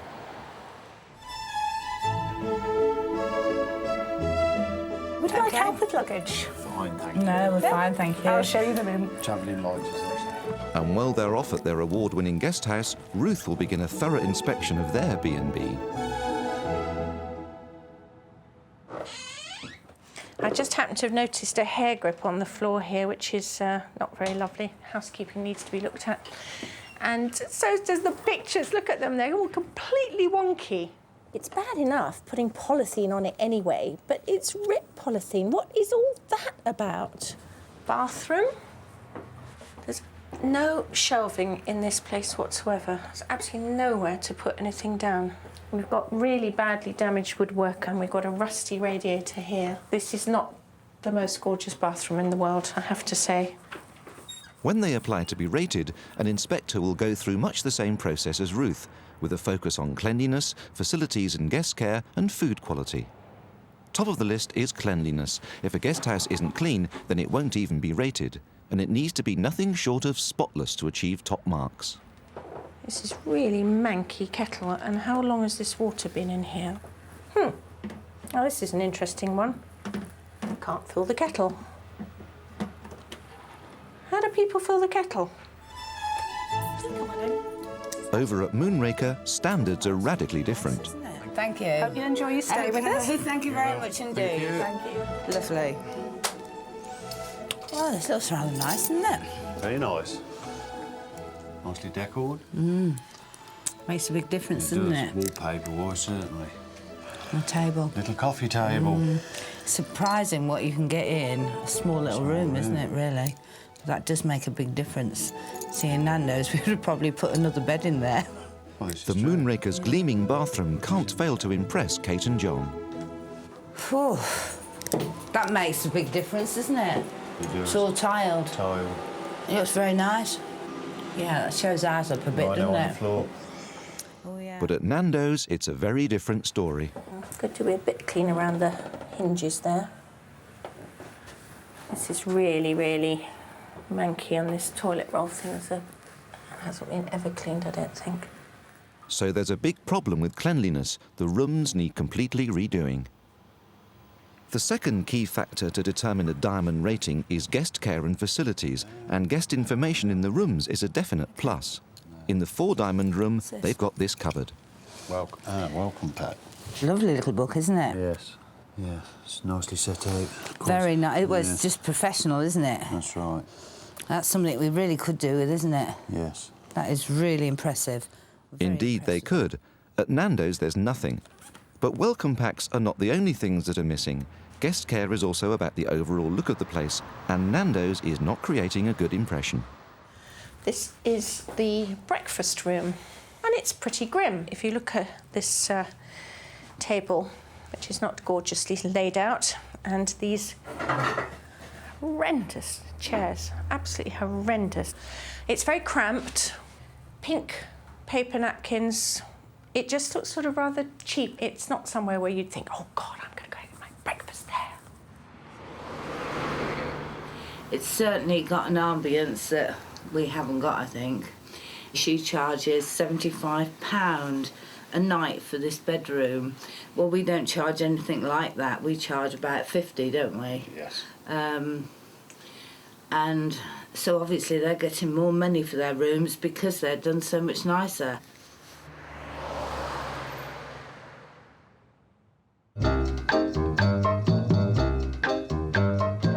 As day breaks, all is not well at Nando's. It's about 6 o'clock in the morning, waking up what feels like every 15 minutes because what started out as being a mattress that felt a little bit soft and unsupportive but not intolerable has turned out to be horrendously unsupportive and completely intolerable. It's not a great mattress, it needs to be replaced. I've had a dreadful night. Good morning, campers. Well, it's about 8:30 in the morning now, and we've had a bitty night's sleep, haven't we? Yeah. It's nothing to do with the actual bed. The bed was so comfortable. But we got so much stuff whirring around in our heads, and we were chatting until quite late last night, and so we haven't really slept very well. Going down to breakfast in a minute, aren't you? Yeah, see what that's like. I'm sure it'd be absolutely gorgeous. Oh, this looks nice. Thank you. Thank you very much. Lovely. Can I get you some tea or coffee? Tea, Tea, please. So we do all these, but we don't pop it down in the menu, do we? Certainly not. Food quality is the next big area that will come under close scrutiny by an inspector. So what's the jams there? Marmalade and honey. Oh, wow, I think I'll have a bit of that. That looks absolutely beautiful. Very well presented. Oh, it's For a higher diamond rating, the use of homemade preserves or local produce is encouraged. So what will Ruth encounter at Nando's? So we've got a real contradiction in terms here because we've got our honey is pure, natural and set not to clear, which is really nice. That's a great message. I love it. And then we've got these little plastic packets of jam. And I don't understand that because I'm getting a very mixed message from that. One is like homely and good and the other one is mass market industrial. Very strange. Makes our little sachets look a bit sick, doesn't it? Certainly does. It certainly makes you realise how plain, I think, plain is the word, Nando's is really. Is that their full English breakfast, is it? Yes. We put beans on ours and hash browns, don't we? Is everything all right with your breakfast? Yes, lovely, Lovely, thank you. Yeah, great, thank you very much. Whilst Kate and John are enjoying the rare luxury of being waited on hand and foot, Ruth road tests the Nando's house brekkie. Hot dishwasher. So I've got 3 huge rashers of bacon. I don't know whether this is normal. It's nice and crisp, which is good. The bacon tastes fine. The egg is a bit desperate around the edges. We've got a bit of frazzly stuff going on here, which actually I personally quite like.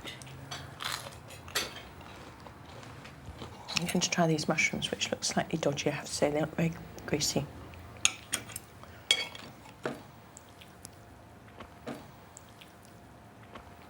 They taste better than they look.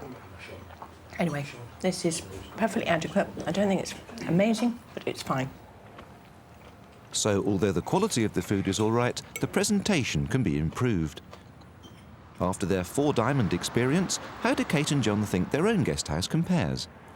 Well, we're very impressed with the bathroom. I absolutely loved it. What did you like about it? I loved the cleanliness of it, the look of it. I mean, it was actually sparkling, wasn't it? Yes, did you notice? It literally was, yes. With the white tiles reflecting back on the light, it was sparkling, and that was very impressive, I thought. Yeah. It looked very nice.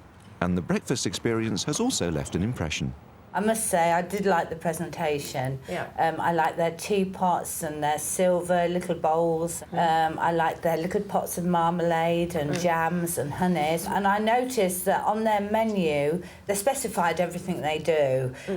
We do the same, but we don't actually specify that we do it. No, you've got to do that. It's one of the real basic rules is if you do something, you've got to tell the customer you do it. Yes. Because they shouldn't be having to find out from you that you do it. You've got to push it in their face. This is what we do. As a roundup to all that, you came back, did you feel depressed about what you do here? Or did you feel energised? Absolutely to feel gutted.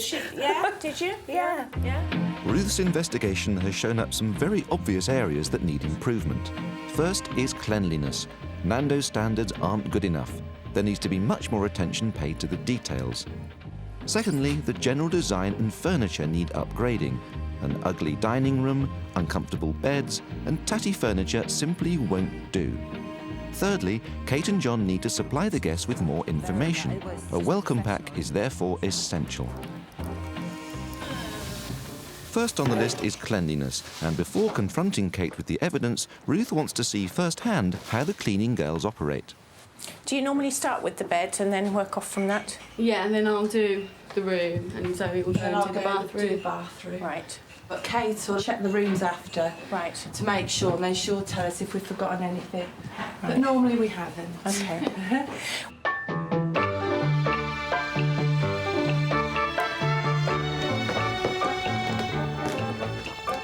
I've had a chance to observe the girls cleaning the rooms, and they're doing them incredibly meticulously. In fact, it's so bloody meticulous that I suspect very strongly that Kate's put them up to it, because we've seen them lifting up beds to hoover underneath them, and I have my doubts about whether that's what they do normally. The thing is, however well they're cleaning the rooms today, what we need to see is them cleaning that well every day. And I have strong suspicions that that doesn't normally happen. The performance of the cleaners doesn't match up with the poor standards of cleanliness in the rooms. It's time for a few home truths. So, Kate, this is the room I was staying in. Yes. While you were over at Moonraker. Yes. First of all, I mean, that is awful. It's horrible. Even if it wasn't chipped, it would still look manky. Yeah.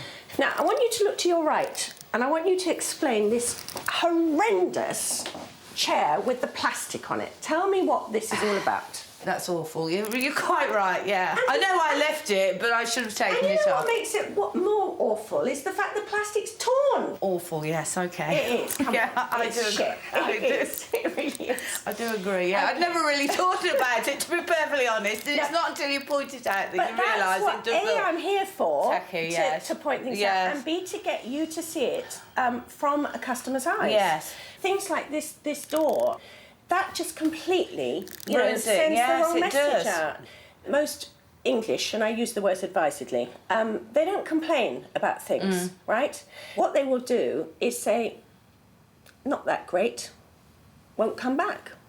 They won't actually talk to you about it. You've got to really work out in your brain if you want true, genuine quality. Yes, right? I do. The sort that an inspector would appreciate. Yes. You've got to get the standard up, to meet that. You can't have an aspiration and a desire to get better without acknowledging that something is wrong to begin with. I agree with that. Yeah. Well, that's why you're here. But it's not just the cleaning that needs to change. Second on Ruth's list is the decor. Ruth has already got some ideas on how to improve the bedrooms, But first, she wants to tackle the dining room. She wants to create a light and airy, clutter-free room that will make the breakfast experience one to savour. She wants to change the furniture, lay a new floor, update the soft furnishings and paint the walls a brand new colour. One of the things when we're planning a room is to make sure things physically work, OK? So what I've done here is I've done to scale a plan of this room. So the first thing I did was to go with this table. It's a nice looking table, which is very much two-people tables. Okay? Yes. That covers your 12, stroke 14 people or whatever. Yeah. This is what I'm proposing.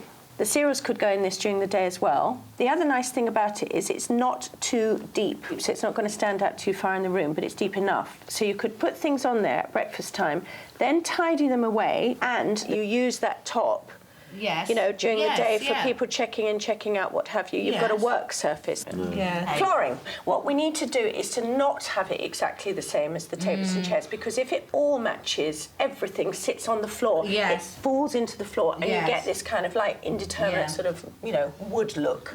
So we want to have a bit of a contrast with the colour there. Right. They've got some lookalike slate stuff, which isn't real slate, but it looks like slatey, like very dark charcoal grey, which is another kind of look that wood looks good on. Okay. Yeah. Okay. Now, originally, when I was thinking about this, is that I knew you wanted white walls. What if we actually go to one of more these kinds, still pale, but one of these? Personally, I can't really see how things work together very well. I think you need to trust me on this, that it would look very pretty. Yes. I think I'm going to have to, Ruth, to be perfectly truthful. The last item on Ruth's list is a welcome pack like the one that so impressed Kate and John at the Four Diamond Guest House. They must get this pack together and into the bedrooms as soon as possible. I've left Kate and John at Nando's, soon to be Forget-Me-Not. I've given them a number of tasks that I want them to fulfil. They're really, really lovely people, and they're doing the best they can, but I have to say, I find Kate slightly frustrating because she will agree with everything I say. A, I'm not used to that, and B, I'm slightly suspicious about it because she always says that, yes, she knows about that problem, and I kind of want to say, well, if you know about it, why aren't you doing anything about it? So it's going to be quite fun to see whether they get things sorted or not. If Kate and John want to get their diamond rating, then they'll need to get a move on and start tackling the jobs on Ruth's list. She's booked an official inspector to check them out in 6 weeks' time, so they need to get the cleanliness issues sorted, that dining room overhauled, the bedrooms upgraded, and have a welcome pack in place before the real hotel inspector arrives. Kate and John Morris own the struggling Nando's, a guest house in Stratford-upon-Avon, soon to be renamed Forget-Me-Not. Competition is tough, and they are the only B&B on their street that has no official tourist accreditation. They desperately need a diamond rating, so they've asked expert hotelier Ruth Watson to come along and help them. But not everything she's had to say they've wanted to hear. This place is not as clean as you think it is. Right. Toilet roll holder, filthy. Down by the side of the loo, not clean. If one guest doesn't come back because they've spotted a little bit of, grime behind a soap dish, then I would be mortified. Yeah. If Kate and John can get themselves a diamond rating, it should bring more money in and make the business profitable. Ruth has set them a number of tasks to complete that will raise their standards, and with only 3 weeks to go before they're officially inspected, she drops in unannounced to check on progress. But it appears that nothing has changed. Hello. Hi, John. How are you doing? Not so bad, are you? I'm fine, but I want to ask you a few leading questions. When I left you last time, there were some tasks. And I see one. Ruth's list of changes including improving cleanliness, giving the breakfast room a complete makeover, upgrading the bedrooms, and creating a guest welcome pack. But nothing has been done. They haven't even taken on the simplest of Ruth's jobs. The guest welcome pack hasn't even been started. That ain't been done. No, we haven't done that yet. No? Why not? No. It's getting them, isn't it? Why not? You don't get them from somewhere, you make them up. No, you've got to get the folder first. Yeah?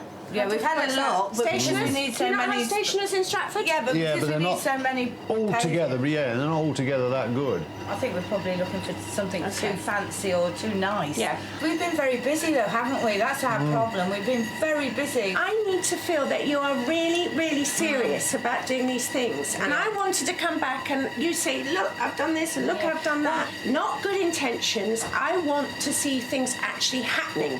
A lot of talk and not so much do, right? I am bullying you because that's the only way to progress. All right. I will catch up with you a bit later. Okay. Okay. I've just heard from Kate and John about how many of the tasks they've done, and frankly, it's none of them. And I'm slightly disappointed, to say the least, and I felt I was getting a bit of excuses about various reasons why not, and some of them probably justified, but not all of them. And I said it to them, and I say it here, that, you know, they've actually got to do something. It's not just going to happen by magic. Ruth is a really nice lady, but she terrifies me. I never know what she's going to say next. And most of what she's saying, of course, is true. She can be very fierce, and I'm not used to that, and quite aggressive, and I find that quite difficult. But she's just doing the job that she's got to do. And I just sort of stand in the background, Karen. Frustrated with Kate and John's excuses, Ruth drags Kate off to the shops to get the ball rolling on the very simple issue of that welcome pack. Now, there's two ways of looking at this. Yes. One, it's like the pockets to hold things like maps and things that other people Yes. give you. Yes. But I'm thinking more in terms of you doing some typewritten pages about where's the local doctor, That's how right, you yes. get round the Yes. corner to the theatre, Yes. you know, whether you're open for breakfast from this time to Yes. the other, what your phone number is, you know, those kind of bits and Yes. pieces. So Yes. should we have a little dig through and Yes, see what yes. we can come up with? Ah, this is it. This is it. Clamp binders. Put the pages in there, your A4 pages, and then you just clamp it down. The nice thing about it is that you can then have your front page. You can have a decorative page. You could have photograph. You could have the forget-me-not, you know, with your information. Yes. So although it looks clear here and a bit kind of boring and basic, it doesn't have to look like that in the rooms. No. And then it's not nice enough for people to want to steal, and they will. Yes, I think that's what John was worried about. Yeah. And equally, if it does start to get a bit rucked up, it's not so expensive that you can't come and replace it. As I say, if you're getting them home, John hates them, I'll have them. Yeah, no, I'm sure he won't. Do you know where we've been? We've been shopping. We've been shopping. Oh, right. Ruth's done some very good pointers. It's not what I would have realised that we needed, but Ruth says this is perfectly adequate, so that the page is just nice to clip in there, put a little bit of information there. It's clean, you can also wipe it. It's functional. It's not gorgeous. £1.79, wasn't it? Something, Yeah. wasn't it? Yeah, that much. It's better than nothing anyway. Yes, Yeah. well, exactly. Yeah.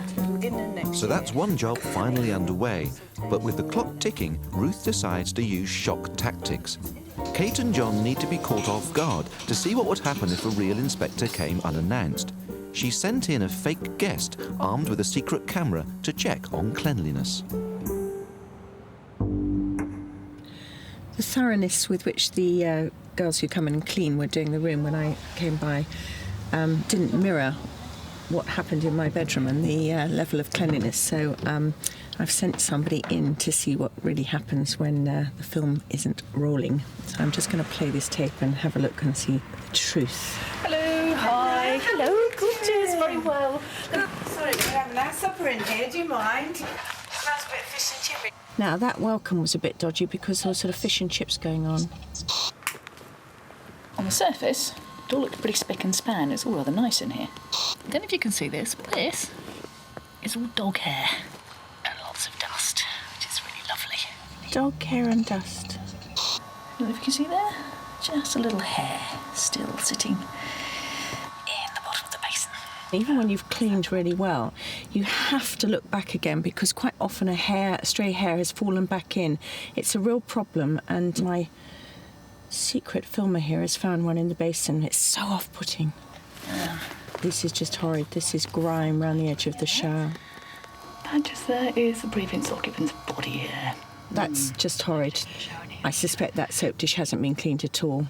You can just about see remnants of the previous occupant's dinner on its way out. Not good. Not even a clean lavvy. This is not good. Lavvies have got to be spotless.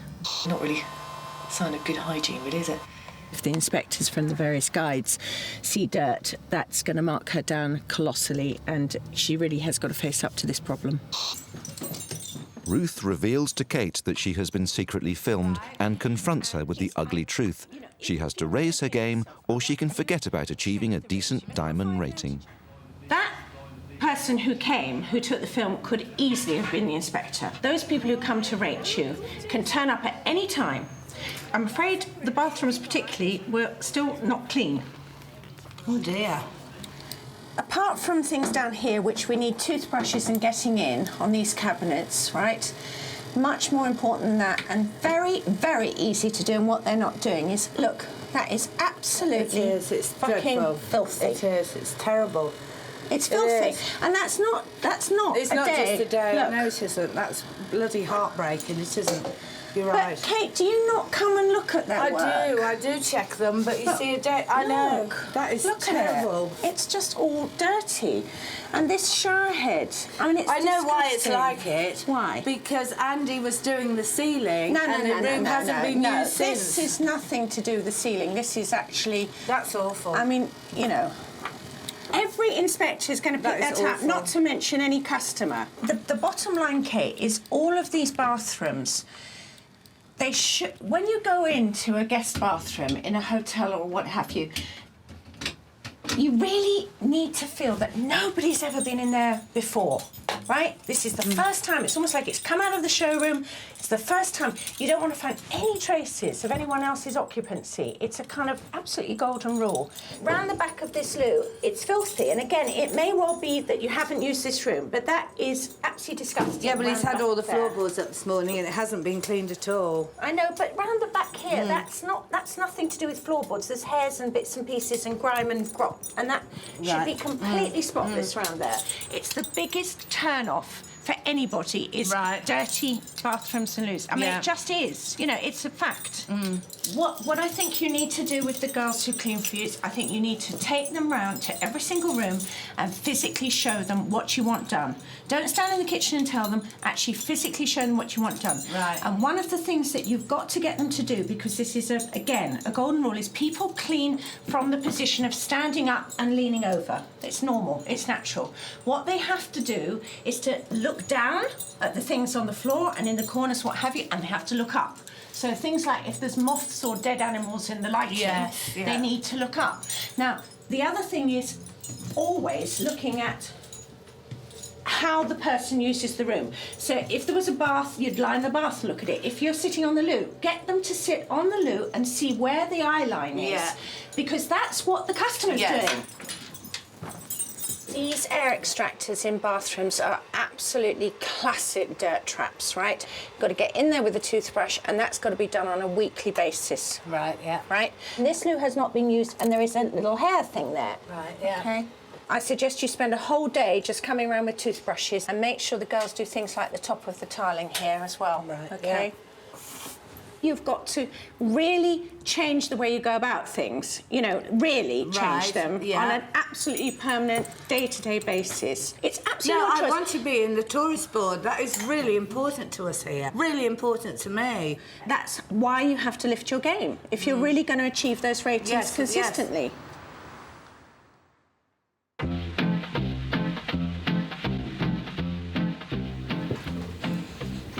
The secret filming seems to have done the trick. Shocked by Ruth's revelations, Kate and John finally get their act together. Realising that they only have a few weeks left to get the B&B ready for inspection, they start to do some real work. It's a good job Zoe's there, because I've lost the plot already this morning. I don't know what's going where or who's doing what. Failure to make the grade could ultimately mean the failure of the business, so the guest house is being turned upside down. There, look at this. First on the list is that tatty breakfast room. Kate and John have a new colour scheme to think about. Well, I can't see a difference in the two, you know. Bearing in mind, That one's bearing in more- mind I am colourblind. So. Oh, wow, that makes a big difference, doesn't it? That one is more violety. Right. And this one is more sludge coloured. You know, that sort of... Sludge? No, you know what I mean. No, I like it. I like the shade. You see, you're not a shade person, are you? You ain't? No, John, no. Off-white. Or white. Yeah. That's my taste, though, isn't it? Magnolia. No. Yes. No, I wouldn't say magnolia. No, I I'm like not a that. magnolia person. I would really say like I'm that. more, you know, I don't know. Boring colours. We've got to make a combined choice here. You know, we each have an equal say in this. So what do you want? That one. Right, that's it then. The room is having a complete revamp. The old furniture is on the way out and a new floor is on the way in. Oh my God. I don't want it particularly light. I don't like light. And I don't want it particularly dark. I don't like dark. What about something like that? Kate and John are investing a lot of money to bring their guest house up to the grade. But if they can win the diamond rating they crave, they'll be able to increase their room rate substantially. I've just relayed the floor in the warehouse. You can't tell unless you get loads together, can you? You haven't got time for rest. It's decisions. Too red, too brown, that's too like the chair, Try it. too blonde. Too blonde. You're decisive, but it takes you so long to sort the job out that I get a bit bored. I know you do, walking round. darling, but the thing is, if I see something, I instinctively know it's right. I know. I trust you. It's 28 years of that. So You know, yeah, you got I it know right. if something's not right, and that's why I dither about a bit. I tell you one thing, What's that? Ruth is without doubt right. That chair looks beautiful on that floor. Final decision. Do you think? Yes. Yes. We're going to go for it. Trust Ruth. Yes. Deal done then. Come on, we'll go. See you with a kiss. God, women.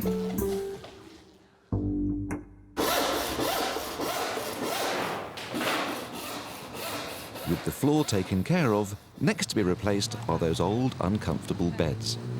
Oh, God, I can't wait to get rid of them beds. Absolutely over the moon. I'm so excited. It's a good idea to get rid of all these beds for the simple reason is they have been in here quite a long while. And I don't want a load of beds being thrown out and then suddenly finding that I'm missing two and think, oh my God, where am I going to get two beds from? Kate's skipping something will be quite unique, I'll tell you now. You'll be surprised. We'll be throwing it in, she'll be fetching it back out again, so... When you're a hoarder and a bit of a clutterer, you have to keep all the bits. You come back in a year, they'll probably still be here. The transformation of the guest house is almost complete, but until now, one key part of the makeover has been missing. Oh, wow! It's fantastic! Not really close enough. Nice, isn't it? Is it on both sides, yeah? Yeah. Oh, wow, it's beautiful. The B&B, formerly known as Nando's, is now officially Forget-Me-Not. The Queen doesn't have this trouble. God bless this guest house and all who sleep in her.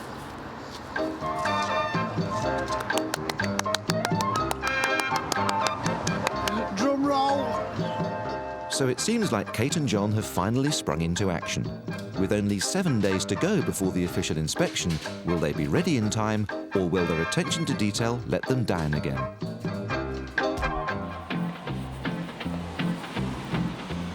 Ruth Watson has been trying to bring Kate and John's B&B up to scratch so they can qualify for a diamond rating. They're due a visit from an official hotel inspector to see if they meet the required standards. So Ruth's back to double-check that they're going to make the grade. The first area where Ruth wanted to see an improvement was cleanliness, and things are looking good. That's actually fine. That's good, because that one thing people don't do is tops of lights. Yeah, and you've got rid of that horrid rusty radiator, which is good. Yeah. Next on the list was that dismal dining room, and there's been a total transformation. The clutter has disappeared and it's now clean, stylish and much more spacious, with plenty of room for diners even when they're full to capacity. There's a nice new area to check in and fresh flowers complement the pretty new blinds. And the tacky sachets and tired furniture have gone to be replaced by an altogether more elegant and welcoming look.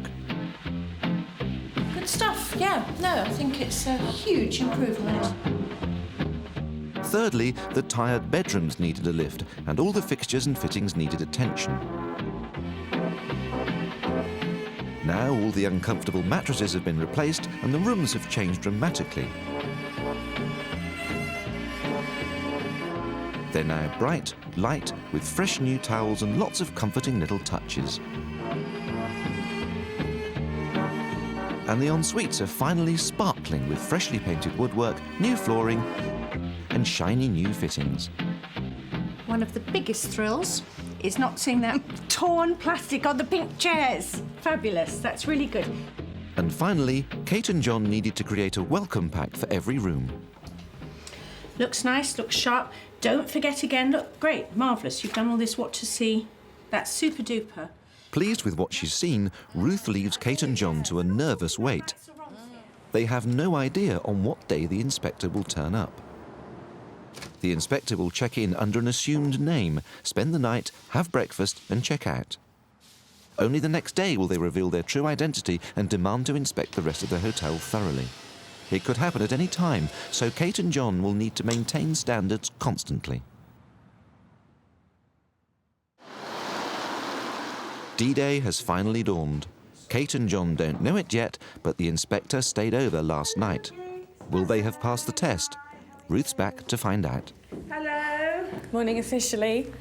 Morning. Morning. Can I give you my card? I'm actually your AA hotel inspector. Right, hello. Nice to meet you properly. When we inspect hotels or guest houses, we're looking for really three key things. We're looking for a great warm welcome with fabulous hospitality and service, really clean rooms, and a real effort to make it a special stay. Shelves are fairly standard in all of the rooms? Yes. OK, that's super. If we could go on to the next room, that would be lovely. Sure. I mean, really what we're obviously looking for is evidence of deep cleaning and making sure that everything as people would like to find it as they come in. OK, that's super. If I can just go through and have a look through in the bathroom. After scrutinising the guest house from top to bottom, it's time for the inspector to reveal her verdict. Super. You're really hospitable, and that's what we're looking for. We're looking for people to want to come and stay with you because you go the extra mile. I think the other key strengths for me was breakfast. It was a good choice. It was really nicely presented and hot. You've got a lovely room here, and even when it, is a little bit more overcast, it's a smashing room, and people can feel comfortable. All of the conserves and the jams and the little spoons, it just said, this is not ordinary. This is something that's different. My recommendation is to award 3 diamonds. And I haven't got a spare tissue. And I'm delighted to say that, slightly out of the norm, we're actually going to present you with your diamond plaque today, a couple of weeks early. But you have to stop sobbing, that's the deal. Thank you so much. I wouldn't have been able to do it without Ruth, of course. You're making me cry, though. And you've got to keep cleaning. The best bit was her saying that the housekeeping was marvellous. I tell you, I'm so thrilled about that. I never thought I'd see the day. I didn't. That just makes us comparable with everyone else. Absolutely. And that's what I've wanted. I might give you a kiss in a minute. There's something to look forward to. We'll just keep giving it to you. So that's what it's been, no sex for the last year. Until you get 3 diamonds. 3 diamonds. Now you're going to get a good lay tonight, John. But it'll get rated. That's something to look forward to giving it to you. Well, Kate and John have got their 3 diamonds, and I couldn't be more pleased for them. I have to say I had real doubts when I first came. There was such disorder, chaos. Kate was a bit too much full of the bullshit. I really had doubts that they could actually get a professional stance on things. And I think it's huge credit to them that they have done that thing. They've taken on board lots of suggestions, and especially the cleanliness, so important. They've taken them on board, they've done something about it, and they've got their just reward, and I'm thrilled. You know what they say, if you've got it, flaunt it. It's been a good experience. I wouldn't never want to do it again, but it's been a good experience and I'll definitely learn from it and we will keep it up. Thank you. Ooh, sorry. Feels like I've had a medal. 4 months on, Kate and John have seen a serious upturn in business. There's been much more passing trade and they've been able to put their prices up by as much as 20%. After 2 years as owners, Kate and John are now finally making a profit.